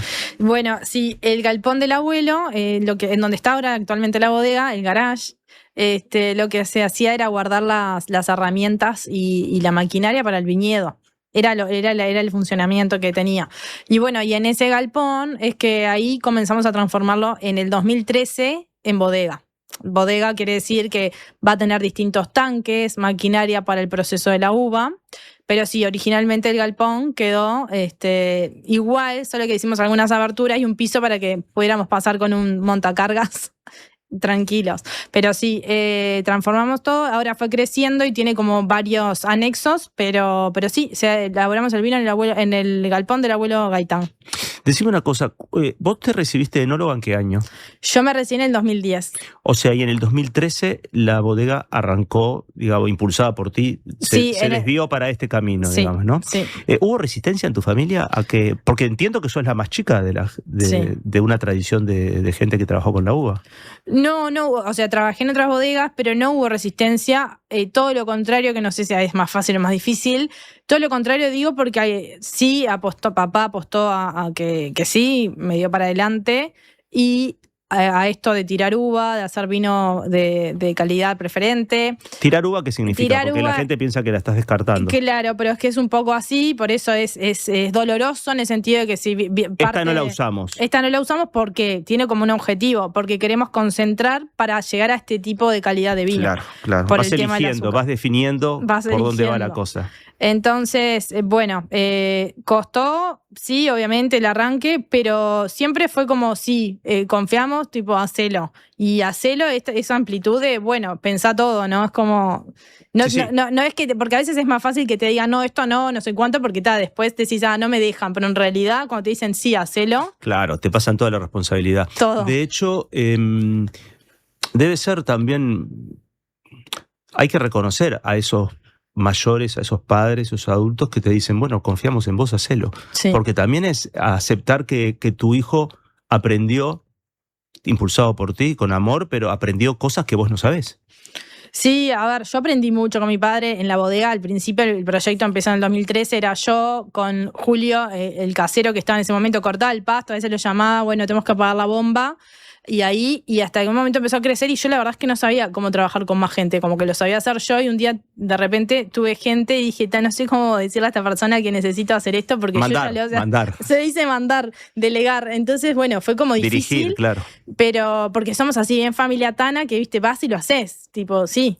Y con papá sí aprendí un montón, o sea, de hecho, salí de la escuela, sí, hice unas experiencias afuera, pero como que, bueno, el día a día, la experiencia, darte palo contra las paredes y sí, bueno, estoy aprendiendo. Y bueno, y dio frutos que en el 2017 comienza la bodega a exportar vino, y ahí con esto de la confianza como que creció, más que nada. Y ahí me sentí como mejor en el sentido de que, bueno, está dando fruto, esto de tirar uva no es tan solamente este proyecto, sino que está yendo afuera, están confiando afuera en el producto. ¿Dónde están exportando? Estamos exportando a Brasil, sí. ¿Y es un mercado grande, Brasil? De es enorme, sí, es bien grande. ¿Cuáles son las características de...? Es un poco incómodo preguntar, no es que te quiero preguntar la edad, pero ¿sos una persona joven en el mundo de las bodegas? ¿Cuando arrancaste eras joven? Yo sí, es joven, súper joven, y las bodegas en realidad tienen mucho más años. Es una bodega bastante nueva, si se quiere. Si bien soy la cuarta generación con respecto al agua y el vino. Pero arrancaste muy joven a decidir esto, digamos, desde que estás al frente de la bodega. Sí. ¿Por qué hay tantas mujeres ahora bodegueras y enólogas? ¿Qué pensás que sucedió? ¿Es un tema de los tiempos o hubo algo que vos podés detectar que En mi generación éramos bastante pocas, si bien era una generación grande. Y después lo que pasó es que, no sé, capaz que un poco eso de que te dejan ser más o como que se está escuchando más o generamos comunidad, porque de hecho estamos hablando ahora, que tengo un montón de amigas que lideran bodegas y, o sea, salimos afuera al exterior, a ferias y siempre hay cada vez más mujeres. Hermoso. Es hermoso, sí. Y además somos amigas. Muchas de ellas, tipo, compartimos un montón de cosas. No sé si tiene una explicación en sí. A mí me pasa eso, que yo siempre estuve chiquita, metida en un ambiente capaz más de varones, pero como que ni me afectaba, era como que lo normalizaba. No, quizás y bienvenido es que obviamente el esfuerzo de las mujeres de ganar el lugar que le corresponde llega a todos lados y también a las vides. Total. Supongamos que es eso y ya estaría buenísimo. Quizás también en nuestros abuelos el que manejaba la majuana, el que servía era el hombre, ¿viste? Que era como se asociaba más al hombre con el alcohol, lo cual evidentemente no es así. ¿Cuál es el riesgo de errarle? ¿Qué costo tienes? ¿Un costo económico nada más? ¿O cargas sobre tus hombros la marca Casa Grande y dado que ahora está en un buen momento, que creció, que hacen sus propios vinos, que están exportando, te sentís mucho más presionada que antes o a su vez la experiencia te da como una confianza para estar tranquila? Bueno, en realidad las dos cosas. Me pasó que a mí lo que me gusta es estar adentro de la bodega haciendo remontaje, o sea... Remontaje. Remontaje, definición de remontaje. Remontaje es cuando hacemos la elaboración del vino el momento más lindo, que es cuando tenés uva tinta, por el gas carbónico, se sube toda la cáscara. Y entonces lo que hacemos es regar el sombrero, el famoso sombrero que le decían de chico, capaz que alguna gente hacía vino casero, porque queda todo arriba. Entonces eso necesitamos que se mezcle y hacemos el remontaje, que es regar. Eso es tipo meditativo, es como 2 veces por día en cada tanque, es como a mí me encanta hacerlo. Y después me gusta estar ahí metiendo como en la cocina. No me gusta tanto la parte comercial, o sea, es buenísimo hacer vino, pero después hay que venderlos y todo eso, que ahora me tocó un poco más hacerme cargo, y esa parte es como que no me sale tan fácil, es como más complicada para mí. Lo tuyo pero es la manufactura, digamos. Sí. Pero bueno, en estos emprendimientos chiquitos tenés que como hacer un poco de todo. Y obviamente que mucha presión, sobre todo en la vendimia. ¿Por qué? Porque sale caro errarle. Porque vos tenés una chance al año. Entonces, vos hay 2 meses que estás con el foco haciendo el producto. Ahí no le podés errar porque no es que, bueno, no sé, la semana que viene hago de nuevo. No, ya está, una chance. Entonces, muchas veces, mis amigas ya saben que estoy en vendimia, pero mucha gente es difícil entender ese mundo porque a su vez lo estamos disfrutando. Es como esa adrenalina de, bueno, yo qué sé, capaz que los que filman una película son un concentrado 2 meses claro. haciéndolo, pero tal, le podés cerrar. Claro, en el caso anterior, Garo, es cuando se metió en el estudio y estuvo grabando el disco, digamos. Es un momento en que no lo llame porque está en eso y son semanas donde vos te concentrás en resolver lo que va a quedar, ¿no? Total. Porque el vino después que se hizo es ese. Es ese. Sí, son como varias, o sea, yo digo que tenés varios hijos en la bodega que los tenés que ir cuidando esas 2 semanas porque es esa chance que tenés y le podés errar. Igual lo bueno es que si le errás, el vino, como en su peor estado, es vinagre, entonces como que no pasa nada. O sea, puede consumirse, digamos. Es como un chiste. Obviamente que no queremos que sea vinagre, porque no hacemos vinagre. Pero puede pasar eso, que decís, bueno, no queda tóxico. No queda tóxico. Se puede seguir consumiendo para una ensalada. Entonces, bueno, pero sí, es estresante, pero es adrenalina pura al mismo momento. Y yo creo que todo el equipo que tengo también lo vive así, porque ya es contagioso. Decime una cosa, cuando eras niña, más allá de que jugabas entre las vides ¿en qué momento entra el vino? Obviamente que no de niña, supongo, a no ser que en las familias bodegueras haya prácticas distintas, que puede ser. ¿En qué momento vos dijiste, porque a lo mejor nunca llegó ese momento, me gusta tomar vino, o a lo mejor se puede ser un enólogo y que no te guste tomar vino? Difícil, ¿no? No conozco casos, pero yo de chica, o sea, trabajaba en la vendimia de chica, me encantaba cortar uva porque era justo en las vacaciones. De ahí ya como tenía ese contacto. Y después iban enólogos más grandes a probar uvas porque le iban a comprar a mi padre y a mi abuelo. Y ahí yo como iba y probaba, bien de metida, iba todo y probaba. A mí me gustaba siempre oler todo, la comida, todo. Y era como, o maleducado, me decían, ay, no se huele todo, pero me gustaba sentir los aromas. Y un día fue que probé un blanco. Yo inicié como el camino del vino probando Sauvignon Blanc, que me encantó el aroma, le pude identificarlo, y dije, me gusta esto, y ahí empecé cada vez más. Y de chiquita sí, siempre se tomaba vino, y me daban vino con agua. El sí, clásico. El clásico, sí, me encantaba. La abuela me daba y yo para mí era lo máximo. Pero ahí arranqué con el Sauvignon Blanc, fue como el iniciador de todo. Y después, bueno, nada, entendí lo que era la escuela de enología y ahí cada vez me empezó a gustar más. Y bueno, yo creo que una vez que te metes en el mundo del vino es difícil salir porque tiene muchos que ganar. Sí. La escuela de enología te referís a, digo, más allá del chiste histórico, ¿no? Que la Tomás escuela de enología Berreta. se llama Tomás Berreta en Uruguay. ¿Te referís a esa? Sí. ¿Cuántos años es la carrera? Son 2 años, en mi época era 2 años y la tesis. Que la tesis es hacer un vino. Bien, si vos no venís de una familia de bodegueros, ¿es más difícil hacer esa... ¿Es más difícil la inserción? No, cero. O sea, tenía varios compañeros que no venían del mundo del vino y, por ejemplo, tenía una compañera que por ver una película que le encantó se anotó en la escuela de enología. Después, en mi época lo que tenías era una prueba de ingreso porque había mucho más asistencia, una prueba de ingreso y después seguías. Pero no era La prueba de ingreso no era probar vino, señores. ¿eh? No era teórica, sí. Pero no, se puede, o sea, perfectamente está abierto y no tenés ninguna diferencia. Después vamos a hablar en la parte final de la bodega en sí y de algunas cosas que ofrece la bodega para el público, porque las bodegas también se han convertido en lugares que están abiertos a las visitas, eso lo vuelve muy interesante. Más allá que te guste el vino, aunque no te guste el vino, es un ambiente al que es muy agradable llegar, ¿no? Porque suelen ser espacios que tienen una carga histórica muy linda, pero también se han vuelto lugares muy bellos. Es muy cuidado, ¿no?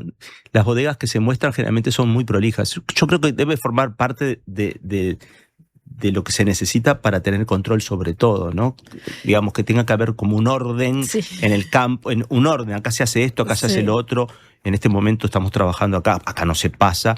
Digamos, es un mundo de producción que, por lo menos a mí, que me gusta todo lo que tenga que ver con los oficios y con la materialidad de hacer cosas a partir de algunas y convertirlas en otra cosa. Eso de la creación es muy interesante. Pero, ¿por qué te definís como una bodega chica? ¿Cuándo una bodega deja de ser chica, digamos? ¿Tiene que ver con el tamaño o con la producción de...? Creo que en realidad es con la producción y la mayoría de las bodegas en Uruguay son familiares y pequeñas. Bien. Solo hay algunas que son grandes, pero son algunas. Entonces la mayoría son proyectos familiares. Entonces eso es lo lindo que tiene, que a veces los turistas vienen y les encanta que haya alguien de la familia porque es lo normal. Está alguien, o sea, están ahí. No es que te atiende un X, es como te atiende alguien de la familia siempre o van a estar por ahí. Eso sucede en muchos países vitivinícolas, ¿no? Que hay productoras, hay países que tienen, pero siempre hay familias que siguen lidiando por vinos, por pequeñas partidas de vinos. Y por... Sí, hay de los dos. En el mundo del vino tenés de los dos. Creo que más en el mundo tenés grandes chateaux que no vas a conocer nunca al dueño. Y tuve la oportunidad de hacer 2 vendimias en Francia. Y una de las cosas es como que ellos, por ejemplo, me hablaban del tipo de botella que querían tener y me definió por qué elegían una y no otra. Y la definición era, no, queremos hacer esta botella porque queremos que representar el productor que está con botas en la bodega. O sea, queremos que nos identifiquen con ese tipo de bodega. Esa es la botella Borgoña. Y yo, por ejemplo, en esas bodegas me sentía como en casa, como que era muy familiar todo. Pero tenés de los dos. Hay mucho proyecto chiquito y cada vez más que está bueno el intercambio, que el productor te hace un poco todo, desde la cosecha, de la elaboración y hasta la venta. ¿Hay contacto entre casas productoras de vino? Sí. tenés contacto. O sea, se puede ¿Se generar. comparte información o hay ciertos celos? Bueno, hay cosas que pertenecen a cada una, Sí. los secretos familiares, pero se Sí. aprende, se comparte, se hace comunidad para enfrentar problemas más allá de exportación, problemas de la cadena, problemas puntuales de la producción a la interna de la empresa. Yo creo que no sé si a esa medida no sé, pero yo creo que se comparte y yo siempre tuve puertas abiertas, siempre que toqué puerta afuera, siempre tuve como una buena respuesta de todo, ya sea para visitar, de lo que sea. Sí, mismo en Argentina, de hecho hay un vino que lo saqué por un amigo de mendocino que vino a probar y me dijo, Flopa, ¿por qué no ves de hacer esto? O sea, y siempre nos estamos charlando con las vendimias, cómo viene, porque son muy diferentes. Yo creo que sí está abierto. En mi caso, sí. Vamos a la pausa y venimos con la parte final de la charla con la enóloga del día. Sabremos cumplir. Con las ganas. Gracias por escucharme. Muchas gracias por explicarme. Gracias por toda la ayuda. Estas son palabras recientes de nuestros pacientes, pero los agradecidos somos nosotros, porque tu elección nos hace superarnos cada vez más y ser la mutualista con los mejores profesionales del país. En mayo, si tu número de cédula termina en 5, venía un nuevo CASMU. Afiliate en nuestros locales, en la web o a través del 1444. CASMU. Estamos para cuidarte. Consulte las condiciones. Cobertura total de asistencia médica. En este Día de la Madre, regalale un Samsung Galaxy A16 con un plan de 100 GB desde 950 pesos por mes para que disfrute de red y cobertura a donde vaya y esté siempre conectado. Encontralo en todas nuestras tiendas o en tigo.com.uy. Tigo, lo bueno pasa contigo. Una radio para escuchar todo el día. La Diaria Radio 97.9.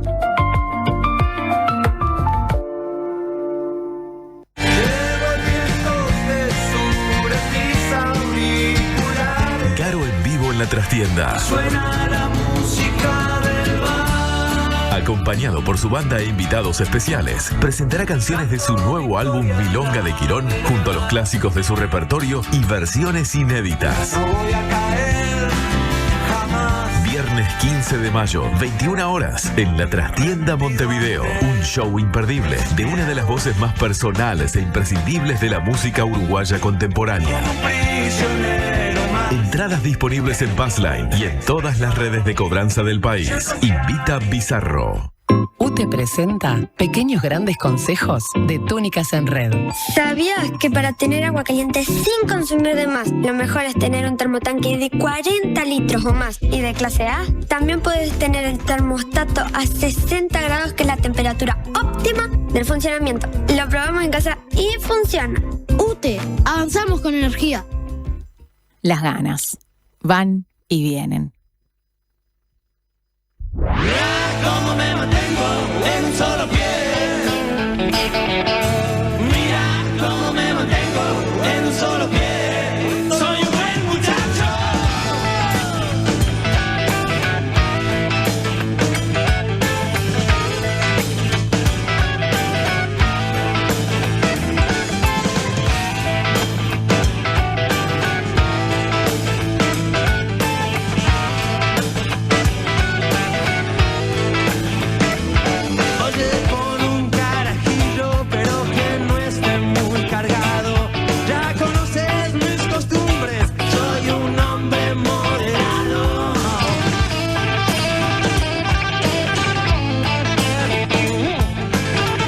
No sé si somos buenos muchachos, pero nos mantenemos en un solo pie, seguro.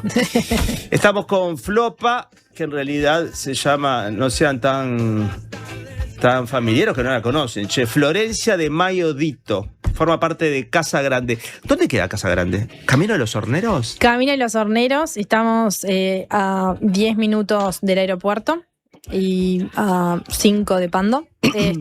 Sí, se puede ir por 2 lugares. Ahora está como muy famosa la zona, Camino de los Horneros. Antes no pasaba, no llegaba ni el delivery y no pasaba ni ¿Por qué está muy famosa la zona ahora? Porque está lleno de barrios privados, muchos emprendimientos. Entonces ahora digo Camino de los Horneros y ya le iba a explicar la dirección. Digo, ¿vieron la Tabona? Bueno, es al lado, para que ubiquen. Sí, tenemos entrada por la interbalnearia o si no, por la 101. Si la gente que nos está escuchando, incluso la que no nos está escuchando, porque la que nos está escuchando le va a hablar de que nos escuchó, quiere ir a visitar la bodega, ¿qué hay que hacer? ¿Hay que avisar o hay que ir directo? Bueno, hay de las dos formas. Siempre el que viene sin avisar lo atendemos, si estamos, y se hacen reservas para hacer degustaciones, sí, con gusto. Se hacen reservas, hacemos recorridas al viñedo, a la bodega, y terminamos comiendo rico, quesos y fiambres, empanadas y tomando vino. ¿Eso sucede todo el año? Sí, en vendimia lo suspendimos porque Claro. estábamos foco vendimia, pero sí, llegó gente y les dije, vengan, probamos de tanque, mucho mejor. Pero no nos sentábamos a probar vino, era como una visita express. Probar de tanques antes de ser envasado. Probar de tanque es el vino que está en la mitad de la elaboración, que tiene 50% azúcar, 50% alcohol, que es exquisito, pero lo vas a probar solo en ese ratito porque después termina siendo otro vino que es 100% vino. Decime una cosa, poca gente tiene en su experiencia haber probado de tanque, entonces. Re poca gente, sí. Yo no recuerdo, Ciro, pero quizás en aquella época. Sí, de vino casero. Y bueno, De y vino siempre esa cosa de conexión cuando hacemos algún evento de vendimia o la gente llega a la vendimia y huele y es tipo, o sea, viaje directo a la infancia, ¿no? Es como una cosa que... Hay algunas bodegas que cuando llega la vendimia piden ayuda y va gente a... ¿Es así? Sí, puede ¿Hay pasar, riesgos? sí. ¿Hay riesgos a la hora de cosechar, que se coseche mal? Y que, bueno, más no tanto, te puedes cortar porque es con tijera, pero no es tan difícil, o sea, es fácil en realidad. No estropeás por cortar mal. No estropeás porque te dicen dónde cortar y no tirar, hay y que no apoyar. tirar, Hay sí, que apoyar. Sí. No, Bien. totalmente. La tecnología cambió mucho desde que vos, obviamente que de la reconversión sí, pero desde que vos te recibiste en el 2013, ¿me dijiste? En el 2010, sí. 2010 hasta ahora, o sea, en 16 años, ¿cambió mucho? Bueno, siempre va cambiando. De hecho, por ejemplo, lo que me comentabas de la cosecha, nosotros tenemos un sistema de conducción que no se puede mecanizar, que es en lira. Sistema de conducción. Sistema de conducción. Cuando vas a plantar la vid, tenés muchos sistemas. Hay dos que son como muy comunes. Uno es en B, es como la lira en B, Sí. y otro es que es en espaldera, que es una línea sola. La línea en B, la lira, no tiene, al momento de hoy no hay máquina que la coseche, no hay cosechadora. Es como una contra que tiene. Después hacemos toda la cosecha manual. Pero hay muchas máquinas ahora que están cada vez mejor y no estropean a la hora de cosechar, porque era un tema de eso, ¿no? Vamos a cosechar con máquina y estropea el todo, pero son como muy tecnológicas ahora. Y hay muchos viñedos que optaron por esa opción. La línea en B, dijiste, una de las contras que tiene es que no se puede usar. ¿Cuál es la ventaja? Mi padre es fanático, se le discute todas. La ventaja es que está bien aireada la uva, bien separada, y que se puede cosechar de muy buena calidad. Y si uno quiere cosechar más kilos, es como un tema, es como un número que hace mi papá, que si querés cosechar kilos y buena calidad, te lo permite ese sistema. Bien. ¿Cuál sería tu mayor logro como enóloga? Wow. Me refiero a, mira, en el año 2022 logramos una botella porque con las condiciones de este... Sí. O sea, ¿cuál es el producto estrella para vos? No Bueno, que haya vendido más, sino no, que vos estás sí. más contenta de haber logrado. Yo, mi recuerdo así que fue, dije, wow, esto ya es vino. Fue mi primer gran tanacito en ese momento, que era un tanat como bien concentrado, que le hice muchos remontajes y muchos trabajos para ¿Remontajes? remontajes, lo de Lo que habías mezclar, hablado de sí, la mezcla. La mezcla que se hace en vendimia, y eso airea mucho al tanat, que tiene bastante estructura y es bastante power. Y cuando termino, o sea, el último día, le digo, papá, ya está pronto. Digo, yo ya me lo tomo así. Y eso iba a pasar por barrica. Ese fue como que dije, esto ya es vino, ya lo hice, no puedo creer. Claro, no necesitabas de la barrica porque ya sentías que estaba pronto. Para mí, porque me encantan los vinos power. Y después hice un super blend en el 2015. Yo conté que hacía varietales de una uva sola. Y en un momento, en una mesa, probando varias muestras de tanque, dije, esto está buenísimo, solo por lo están viendo ahí, solo por la separado, lo quiero juntar todo porque a ver qué pasa. Y ahí creamos el Super Blend, que son 6 cepas, o sea, me fui al extremo. Todas juntas. Todas juntas. Una locura. Una locura, y ese vino me encantó. De hecho, tengo guardadas 2 botellas nomás. Y bueno, ahí lo seguimos repitiendo en las mejores vendimias, sí. Hoy en día, o sea, en febrero fue la última vendimia. Sí, terminamos en marzo. Ahora estamos en mayo, ¿no es cierto? Sí. Estoy un poco perdido en mayo. O sea que ahora lo que estás haciendo es cuidando todo para la próxima vendimia, cuidando las plantas, digamos, Sí. haciendo toda la tarea que se hace durante el año antes de la vendimia. Sí.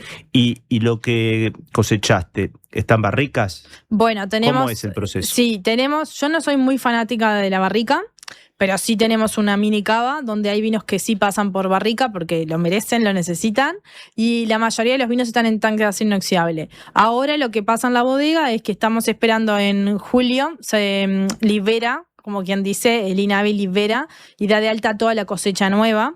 Entonces estamos esperando la liberación para sacar al mercado los vinos blancos, que son los más ricos para probar frescos, de este año, 2026. ¿Qué significa que INAVI libera? INAVI es el instituto que regula. Perdón, y que el vino. Ahí está, es la liberación que se hace, una declaración que se hace y donde vos ya podés ponerte a vender de este año. ¿Y por qué no podrías vender antes? Podés hacer liberaciones parciales y vender antes, obvio.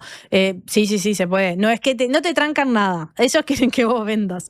Pero es como oficialmente la fecha. Bien, pero los vinos pueden estar pronto antes. Sí, los vinos ya están prontos. De hecho, sí, hay gente que exportó que necesitaba sacar el vino y ya ¿Y está. cuál es tu apuesta de este año? Es decir, después que liberen y que salgan todas las bodegas al mercado, los que quieran saber qué es lo que recomienda Florencia de su propia cosecha, de su propio trabajo, ¿qué recomiendas? Bueno, este año hicimos un vino que es un blanco que se elabora con las cáscaras, un skin contact, que se le llaman también vinos naranjas, Claro. que me encantó cómo quedó este año y va a ser como la novedad. ¿Tiene un nombre específico? Se llama Skin Contact nomás. Es un blanco elaborado con las pieles y me gustó cómo quedó este año. Es como hice unas pruebas, unos cambios y me encantó. El vino naranja volvió un poco al mercado hace años que no. Sí. ¿Por qué sucedió esto? ¿Y qué es exactamente el vino naranja? Bueno, el vino naranja es una elaboración. Nosotros empezamos haciéndolo en el 23, haciendo unas pruebas. Me gustó mucho. Es como la elaboración de un vino tinto, pero con uvas blancas. En el caso de los blancos, uno siempre los entra a la bodega sin las cáscaras, o sea, es solo líquido.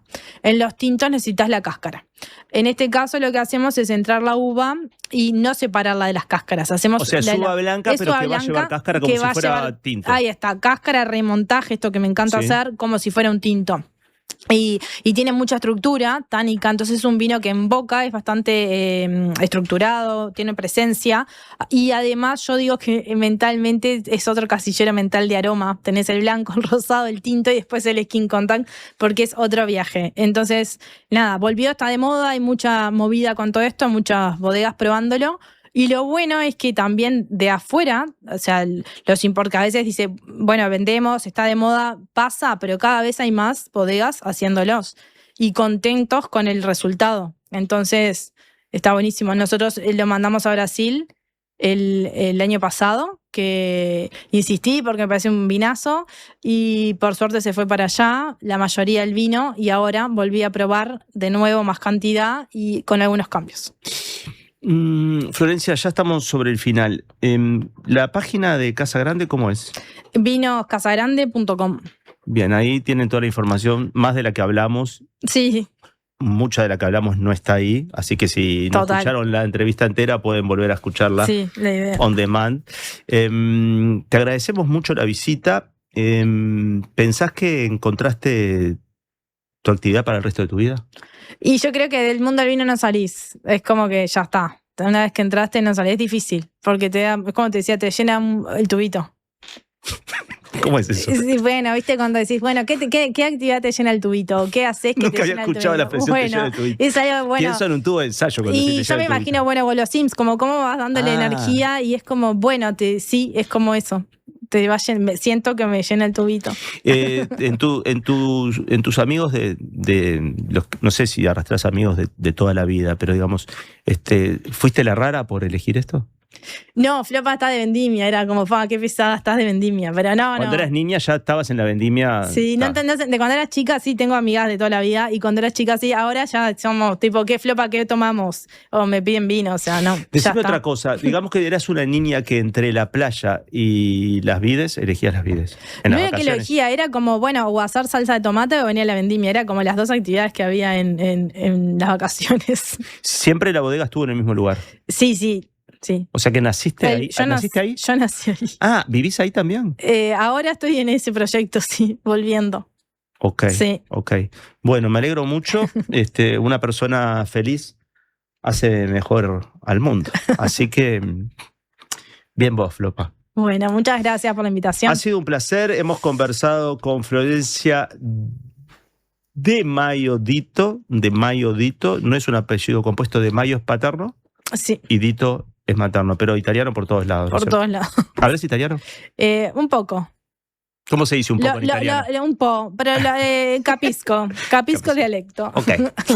Señores, señoras, señores, niños, jóvenes, nos vamos. Viene Guilla Meixeiras con todo el panorama informativo y nos reencontramos mañana a las 17 horas, como siempre. Gracias, Alejandro. Gracias, Fran. Gracias, Joaquín. Gracias, Julia. Gracias a todos y quédense con las ganas. Va arribar el tiet amb barba llarga, els avis feien dinar.